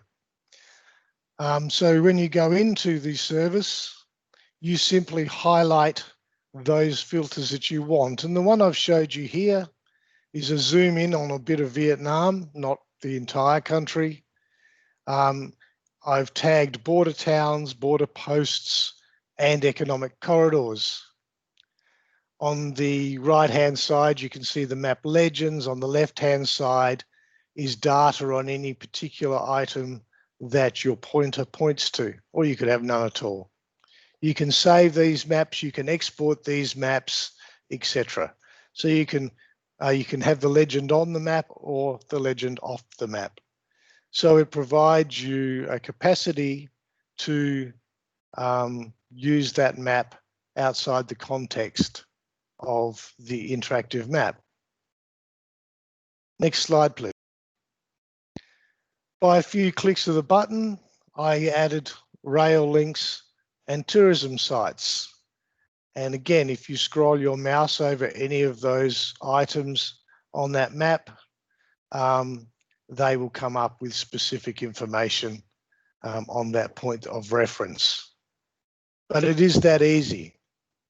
You can also save if you generate a map and you use it on a regular basis, you can save that map for reapplication or reuse later on.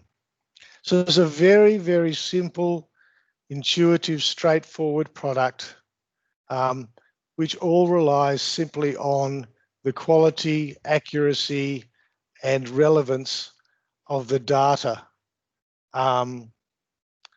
that you have underlying in your geodata library. Next slide, thanks. Okay, so where to next?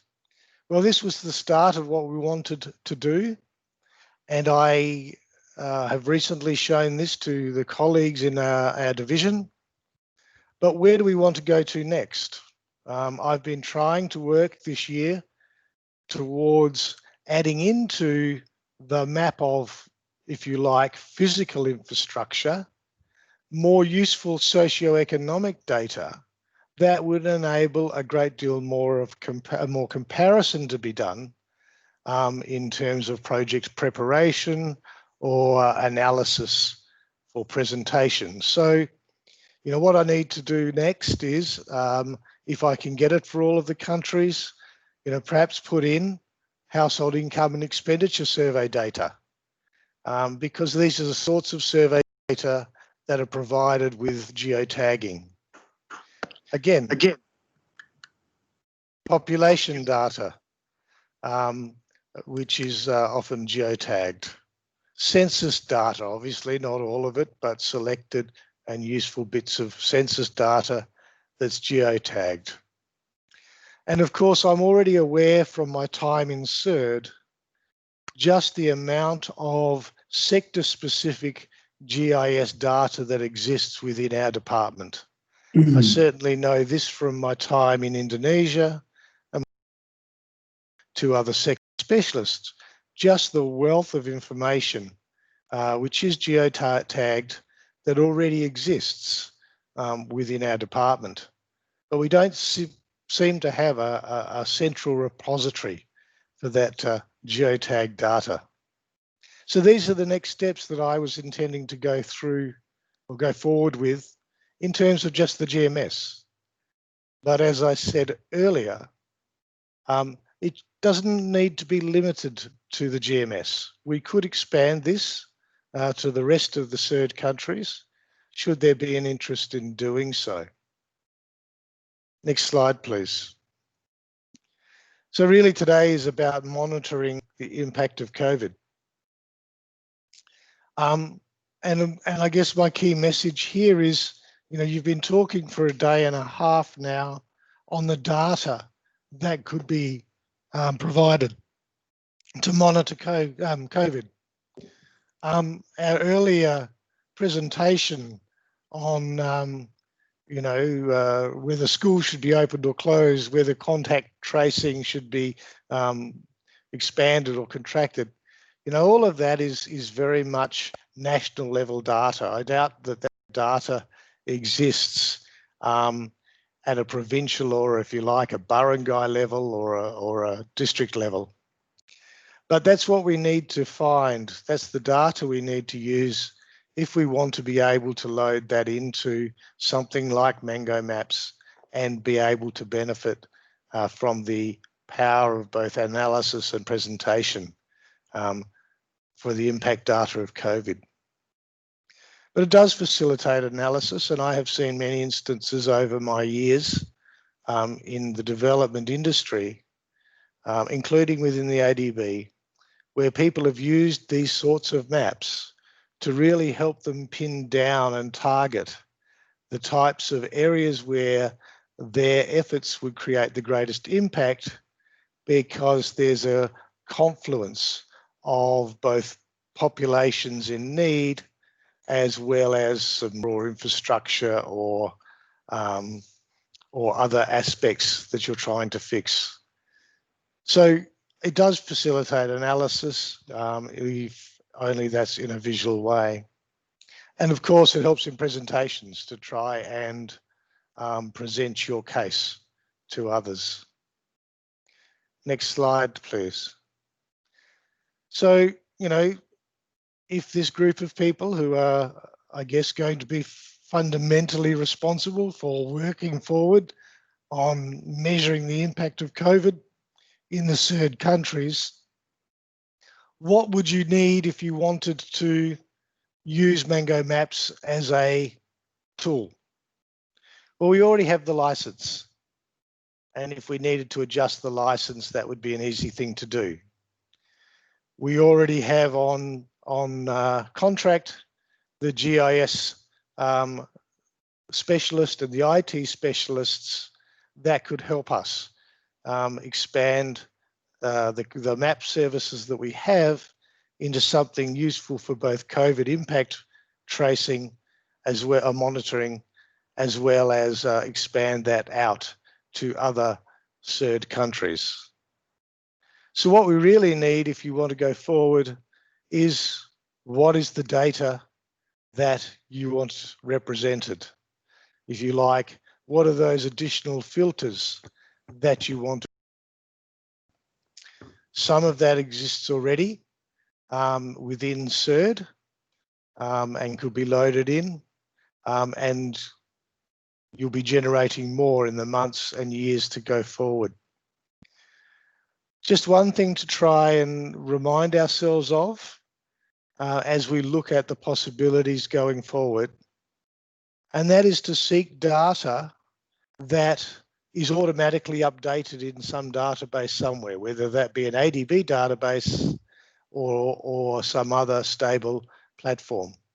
Because if we can create automatic links to updating Mango maps, and that means that there's not an awful lot of effort needs to go forward in the months and year to come to update the map physically, if we can create those automatic links. So that's what we've got. That's what we would love to move forward and help you with. If it proves of interest and value to this team in monitoring the impact of COVID. Thank you. Great. Tony, thank you so much. I think if we were all in the room together, this would be the moment for a resounding round of applause for you and Paolo. I guess we have the virtual silence instead, but excellent presentations. If we could, we'll open up for questions, but just before that, perhaps we could get the results of the poll, if it's possible to bring them up on the screen. I guess just to recap, Paolo's presentation, we saw a bit of an overview about the tools, the kind of tools and data that we're working with, and then these three particular projects related to COVID-19. So the Earth Lab monitoring, the Earth Pulse, which was the one that's identifying aircraft and other objects, and then also this rice paddy monitoring.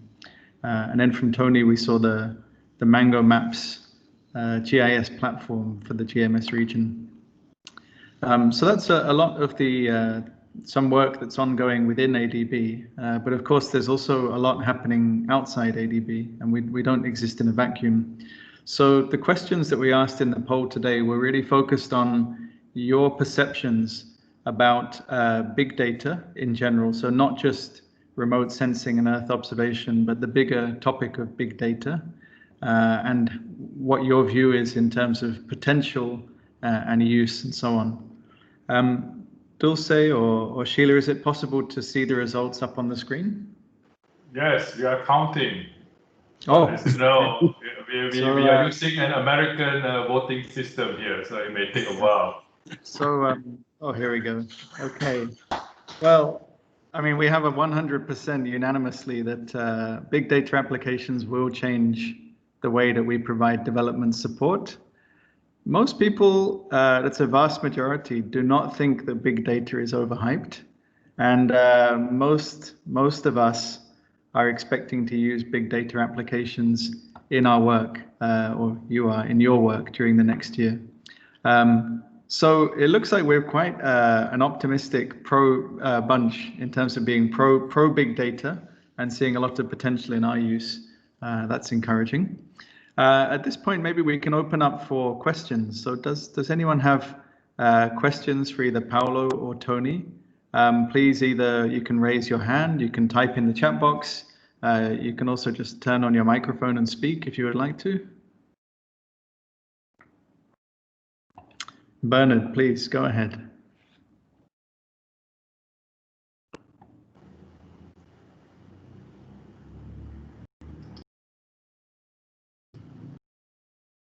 Sorry, question for Paolo. It's very exciting to see, how you can use the data to sort of monitor the impact.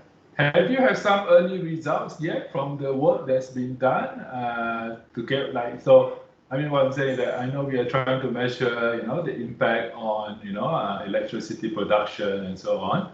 And of course, the GMS people are also very excited about impact on tourism. Although that's a bit, we can see that from the people flow as well. But basically, do you manage to get some sense or some early indicators that we can sort of I mean, you don't have to show anything, but just to tell us if that you already got some of those. Thanks for the question, Bernard. Of course, I have to say this is still a work in progress. We are getting, of course, some already fairly final results. If I had to rank, the kind of indicators that better represent the effect of COVID, I will say that NO2 monitoring, which is, an SO2 monitoring, air quality, is actually probably one of the best in terms of immediate, response and also scalability. If you simply Google on Google it, you see that the images recorded by Sentinel-5P have been providing for Europe and also across Asia, really the trends of the decrease of NO2 and SO2. So that's probably the first. Probably the other one, which is fairly successful, at least in terms of expectation, is really the one on agriculture. And that is proven to be fairly good indicators. Then probably the third one, I will say, that is really giving the sense is probably really the traffic, like the vessel tracking, the amount of containers in the harbor combined with AIS data. AIS data is a sort of identifier of the boats going in and out. And there was a nice work done also for the Bay of Manila, which showed all the boats staying there simply because they couldn't download their own the merchandise. Or also another interesting result was all the cruise ship somewhere, they couldn't move because, usually you will see the cruise ship going across the world, and they were simply staying in the bay.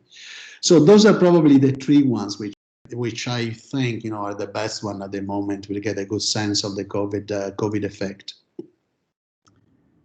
Paolo, thank you so much. There's a follow-on question from DG, from Ramesh. So he asks if you could share your thoughts and reactions, or the reaction from DMCs on the cost of using big data, and what we can show in terms of examples that demonstrate the value of using big data. Yeah, that's an excellent question, because of course it captures exactly the challenge. The fact that we have a free and open data doesn't mean that that there are no costs in analyzing the data to obtain information. The DMCs are actually, especially in Indonesia, I have to say, on a different subject. This one is for disaster and risk. They value very much when we can offer them the possibility to use the cloud platforms, to do the analysis. We call it the processing environment. In other words, they don't want to invest too much in a sort of an infrastructure in the country.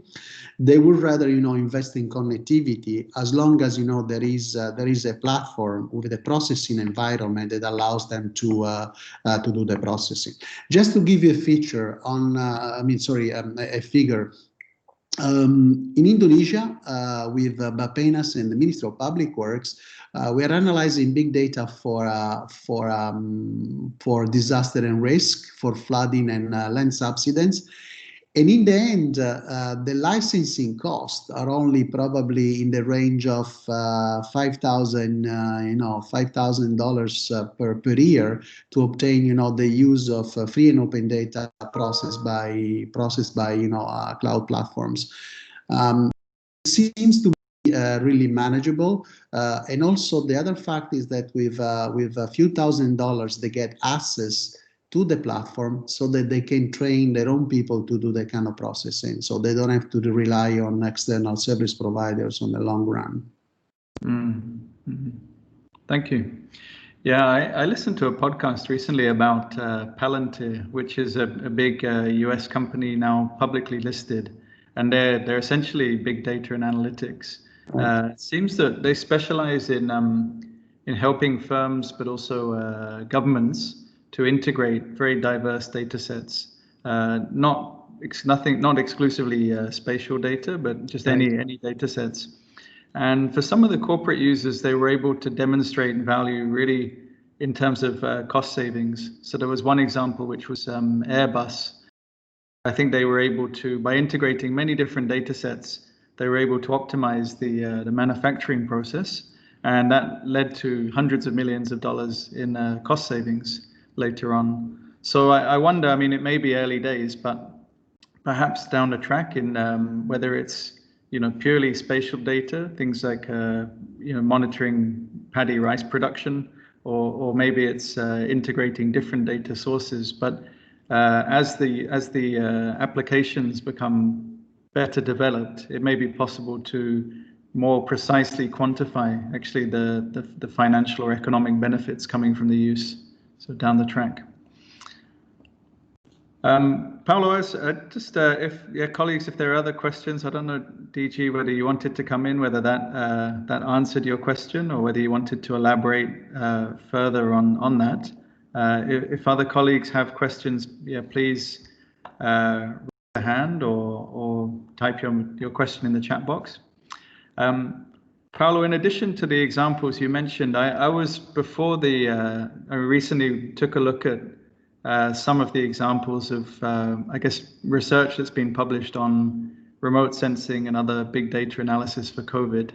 And I saw some other examples which are interesting. One was GDP estimation in India using nighttime luminosity data, which has, I guess, quite high frequencies, but also some examples, many examples of looking at environmental impacts.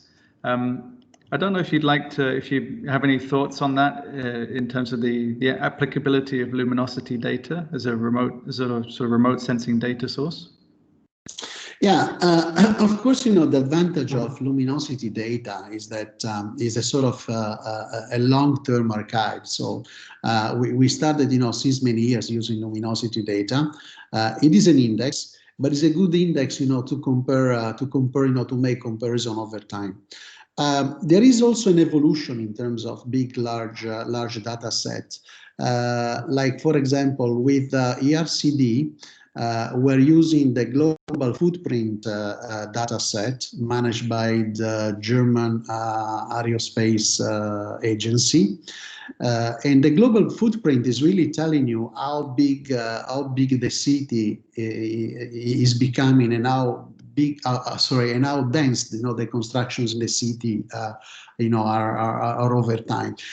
This one is an important data set, we are told from people in RCD, because it's also allowing to really see how the economy, which of course one of the assumptions is that if the economy is going well, then you will be seeing more investments in the city in terms of construction, but also is giving the sense about the quality of living in the city. Like, for example, with this data set, we're able to detect the amount of green areas inside the city, and that has been used, as a sort of environmental indicator, like about the quality of living in that city. So just to summarize, the luminosity is an excellent data set, but there are other sets based on optical, typical global footprint for the cities which are coming up, and the integration is actually really the way forward, I would say. Integration of the two data sets. Great, thank you. So we have a question from Dulce. She's asked, she's shared the observation that access to data can be an equalizer. And then the question, and I think, Tony, you would also have some views on this, is how do we make data available to small farmers, to fishermen, for example, so to end users who could benefit by applying data if it's presented or accessible in the right forms? I don't know whether, Paulo, maybe you could start, and then Tony, if you have other thoughts, please. Okay, basically, well, I think, like I will separate the issue into blocks, and we need to have somebody processing the data, so we discussed, we need to have somebody to extract the value. Then how to convey the results to single farmers is actually a matter of how you deliver the data. It's not about the processing, because I wouldn't expect the farmer to do the processing of SERD data. I wouldn't, but I will expect probably the farmer to get some information in the format of a small report, small message alert, on his smartphone, preferably, and then like he can really add on that. So in other words, you need to address the full chain. Somebody doing the processing in an automated way, and somebody sort of pushing the data to the device, which is in the hand of the farmer. So that's my take. Maybe if I can ask, if I can add one more element.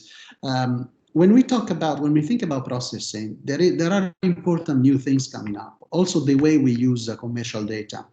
You see, in the past, we used to buy the commercial data because we want to own the data. The example I show you in the presentation, the European data queue, which is one of the infrastructure we're using for the COVID work. When we need to use commercial data, which are costly, we don't buy the data. We simply pay per use. So we use the data, decreasing the cost probably by 5 times. In other words, we're able now to get PlanetScope data, like a nice constellation from the US, and we are getting a price for $1.2, if I'm not mistaken, per square kilometer, just to use the data. We don't want to own the data. We want to retrieve the information. That's probably one big thing that we need to be looking into it in terms of future trend. Great. Tony, did you want to share any comments on making data accessible? Yeah, I certainly agree with what Paulo said. There's a lot of information out there. There's been a lot of growth in technology, smartphone use by farmers and fishermen. But these are all processes, systems, applications that need to be maintained. They benefit from the use of big data, but it is that issue of accessing that big data, analyzing it, and then delivering that through the application in a sustainable way. And certainly when I was in the Indonesia program, we were certainly working on some applications for farmers through that program that would provide market data, weather data, etc. And a sustainable process had been developed whereby the university would gather fees in order to maintain that data and its ongoing production. So really, I think when we talk about using more big data to support, the smallholder or the subsistence or the MSMEs go forward, then it's, providing that knowledge to the applications that are already out there first and helping them develop those applications further to benefit from that information. Great. Thank you, Tony. We have a couple of additional questions from DG Ramesh. And just before reading the questions, just share an anecdote which relates to these questions. In Cambodia, we're helping the National Institute of Statistics to prepare a couple of thematic reports on the 2019 census.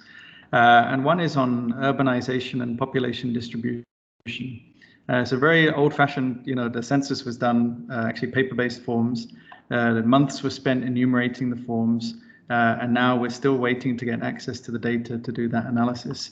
I was surprised recently to find out that Facebook claim, and I guess it must be true, they claim to have the world's most accurate population distribution maps. And they actually make the data freely available. It's already available for Cambodia.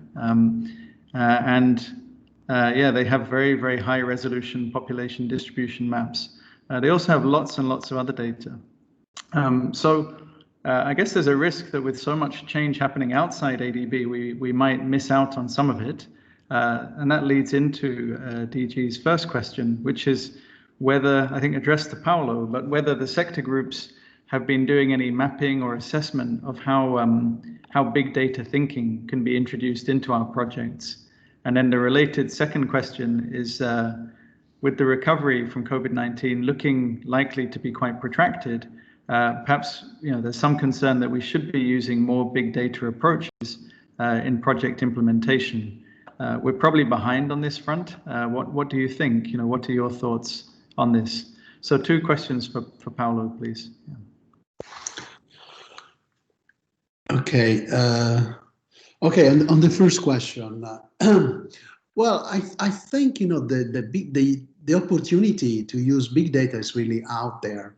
I'll give you another example which can refer to a natural use of big data. For the reconstruction of Palu in Indonesia, we were using big data in terms of a stock of images, satellites over the same area. We're using a technology which is called interferometry. In other words, it's very difficult to conceptualize from a distance, but we're measuring millimetric distance between the satellites and your target. In Palu, if you remember, we had an earthquake, and when you have tectonic plates, you have subsiding, the buildings going down, and so there is a sort of an instability. Of course, you can imagine that to measure millimetric movements based on the phase of the satellite requires, a lot of data to be calibrated. In other words, in that case, we were using big data because not a single image will tell us the whole story, but probably, several, I don't remember the exact number, but several hundreds of images, we used for that. So that was a typical case of exploitation of big data, but big spatial data. I don't have much experience on other sorts of data, but of course, if you allow me to say, I think there is interest in operations to use larger amount of data, big data. But again, the challenge is really to produce a synthesis. Like to have somebody doing the processing. In the end, you have one indicator based on big data. Also, probably that's a very good point. But you still need to have, to secure the processing. I forgot the second question was on. It's about implementation. So with the protracted recovery, should we be using big data more in our project implementation? And are we lagging behind on that front?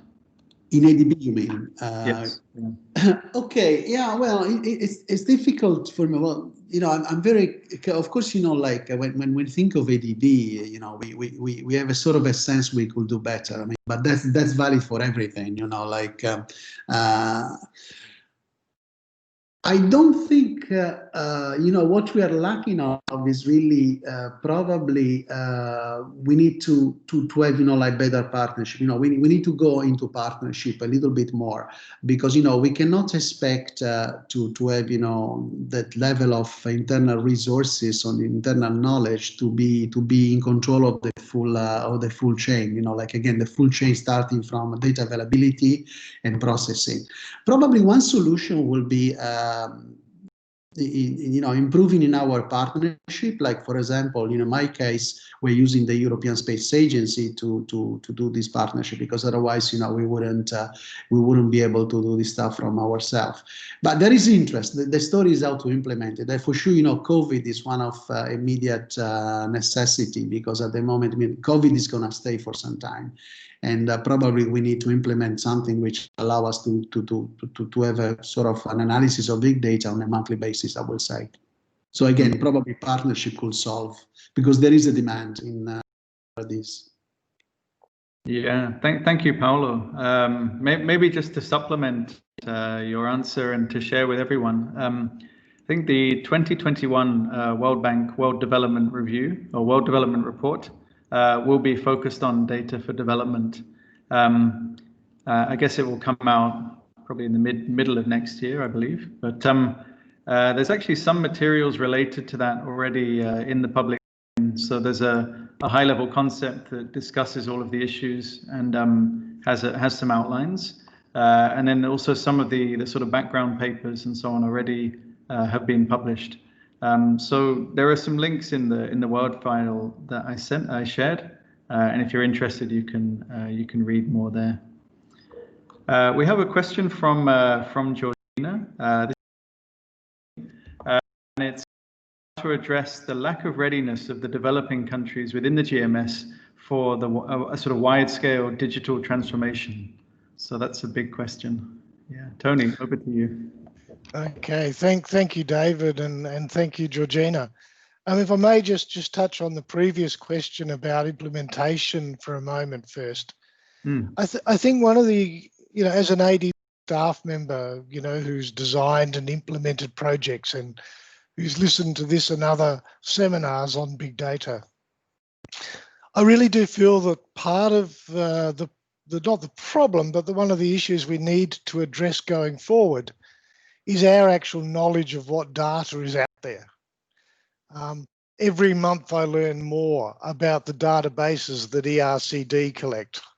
I've learned more about the material, the big data, through Paolo's presentation today. And so I really do think it's about also having a better knowledge and understanding of what is available.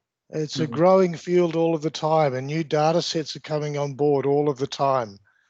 And I think before we can implement big data into projects, we also need to better understand what's available to us, and we need to have access to those resources because we can't be experts in everything.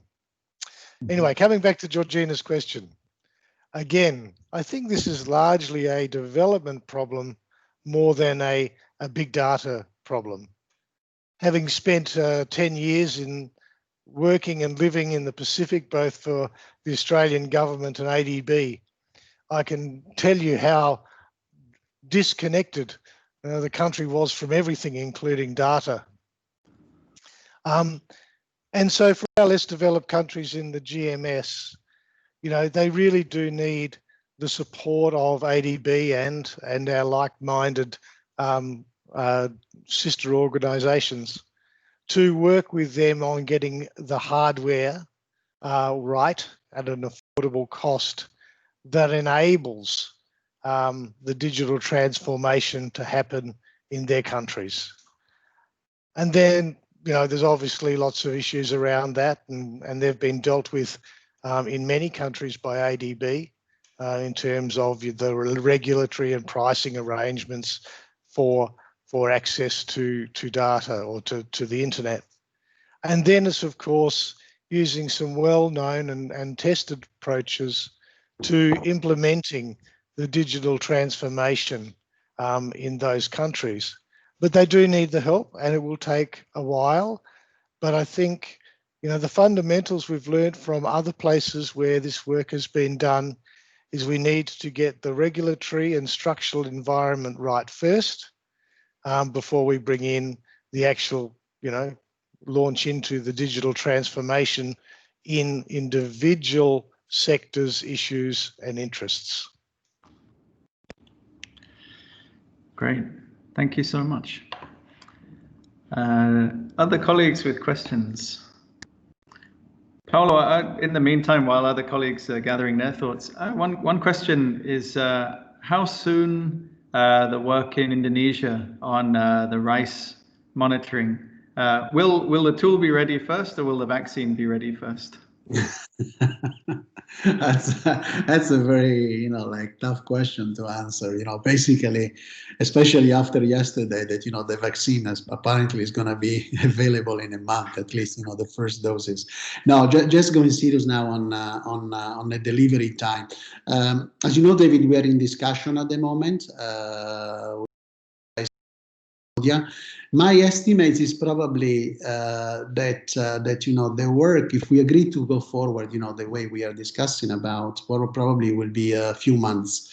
What is interesting is actually not only the capacity to process, in 2 or 3 months, but it's probably to really having the whole story since the beginning of COVID and as DG mentioned, and progressing forward, because probably to have meaningful information, we need to have at least 1 year of data.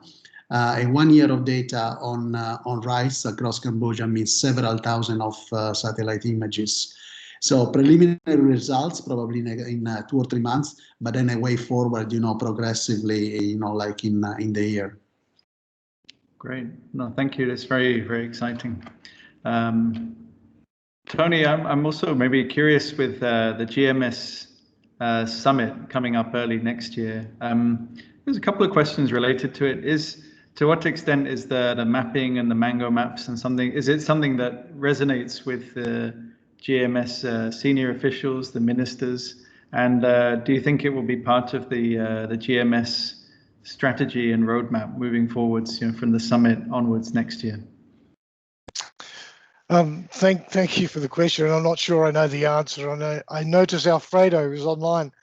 Look, the GMS site that we have now, the hard copy maps that are there have all been approved by each of the governments of the GMS countries. So, and we follow that same approach of, how we identify borders and names of places in Mango maps, so we don't trigger any of those political sensitivities. Mm-hmm. In terms of our next steps forward, it really, our intention is to see if it is useful to SERD first. So if our sector divisions and our resident missions find this a useful product, because in the end, the continuous updating of data is a necessary thing for its, preparation and presentation and sustainability. So is it of use to us? And if that is the case, then we would propose presenting it to the senior officials of the GMS. Right. I don't think this is an issue that ever needs to get to the summit. But certainly in all of the senior official meetings that we've had, digital technology, and I guess if it's in some way, big data is a subset of digital technology. Everybody needs the information in order to benefit from digital technology. This is a very, very important topic for all of the GMS countries, and it gets raised by senior leaders all of the time. The Secretariat was to hold technology this year, but for various reasons, we had to split up this year's ministerial conference. So that will be put on again next year. So this is a digital technology and, of course, artificial intelligence, big data, how to apply that and get that out to the smallholders and farmers and what have you. These are very, very important topics to the leaders of the GMS countries. Right. Alfredo, maybe see you have your hand up and we can bring you in. No, very briefly, just to add, actually, I think Tony was covering well. I think there's two aspects. One is how can we use all these new systems to better map actually our projects and better plan our projects in the future. Since we have in the GMS, we're having a new spatial approach really to development, which is not only about economic corridor development, but it's about linking cities one with each other, creating clusters of cities, doing more work in border areas. So I think all this will be extremely useful in this new approach, new spatial approach that we would like to implement in the next decade in the EMS. And the other, as Tony mentioned, is the whole use of big data across any sector. In all the projects that we do under the GMS, how can we maximize the utilization of big data in the design and the implementation of projects? And also even, again, is linking one project with another. It's something we have been talking for a long time in ADB, more multi-sectoral approaches, but that's difficult to do without having good data and using a huge amount of data. So let's see, that's the idea, but how we do it, that's a different story. Thanks. Thanks, Alfredo. Yeah. We're coming to the end of the session now, and coming back to the that we had at the very beginning, as a group, I mean, there's a strong consensus. We all agree that we're at the big data revolution is just getting started. It is going to change the way that development assistance is provided, and we will be integrating it into our own projects in different ways. I think there's no doubt, right? We look at it, the most valuable company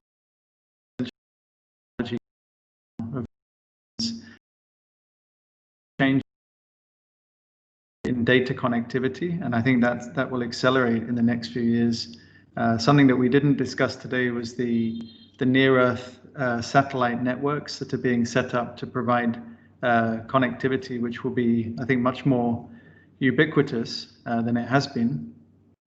So yeah, no doubt that this sort of data and information revolution is probably accelerating, and very good to see that within ADB we have quite a few examples of projects and applications that are making use of satellite data and also this machine learning and AI.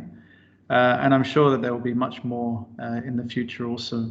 So thanks to everyone for joining the session. A big thanks to our two presenters, to Paolo and also to Anthony or Tony.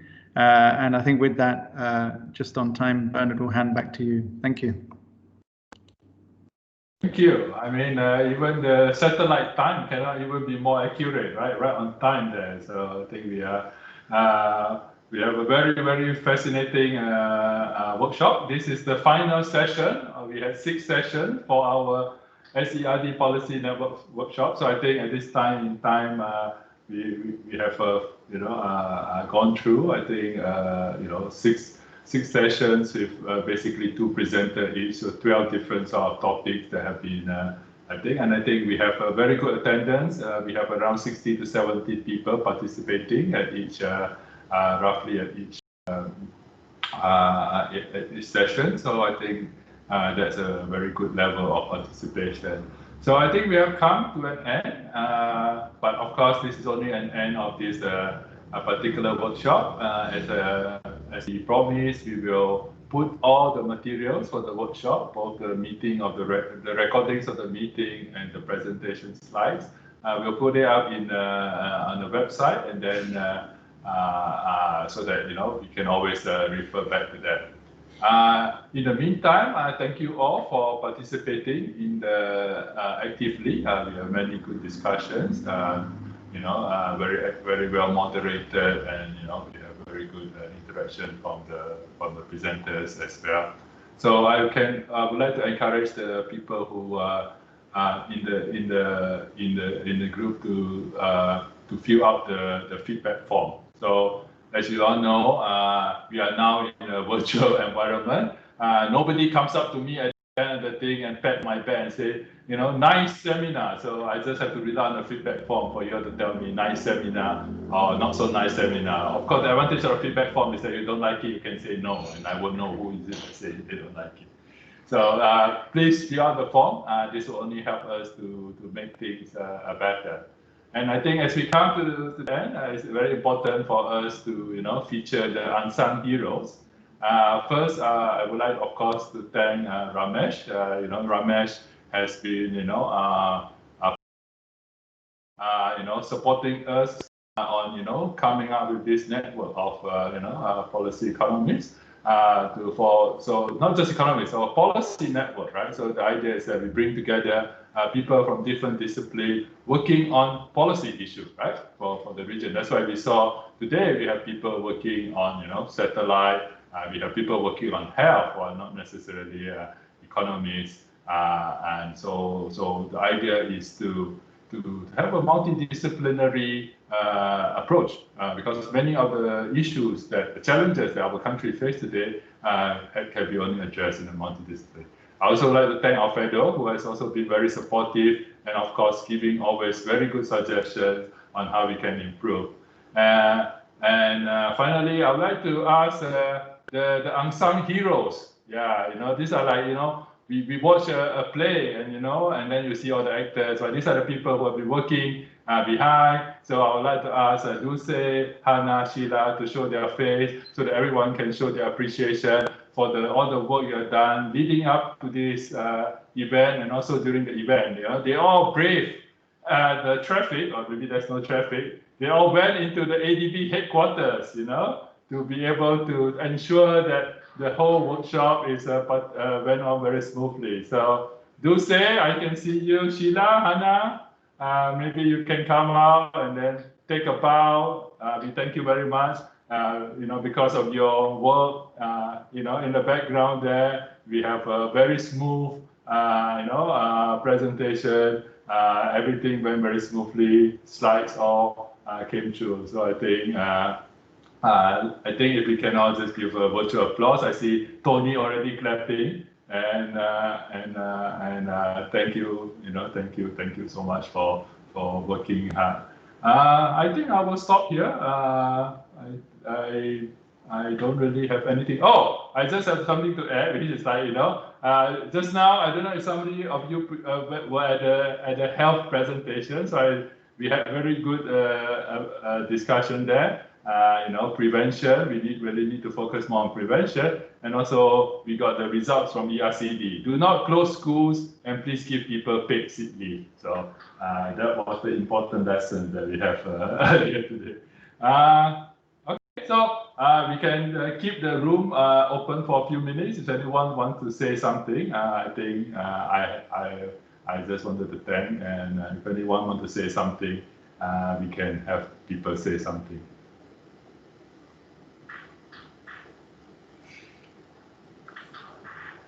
Anyone? No?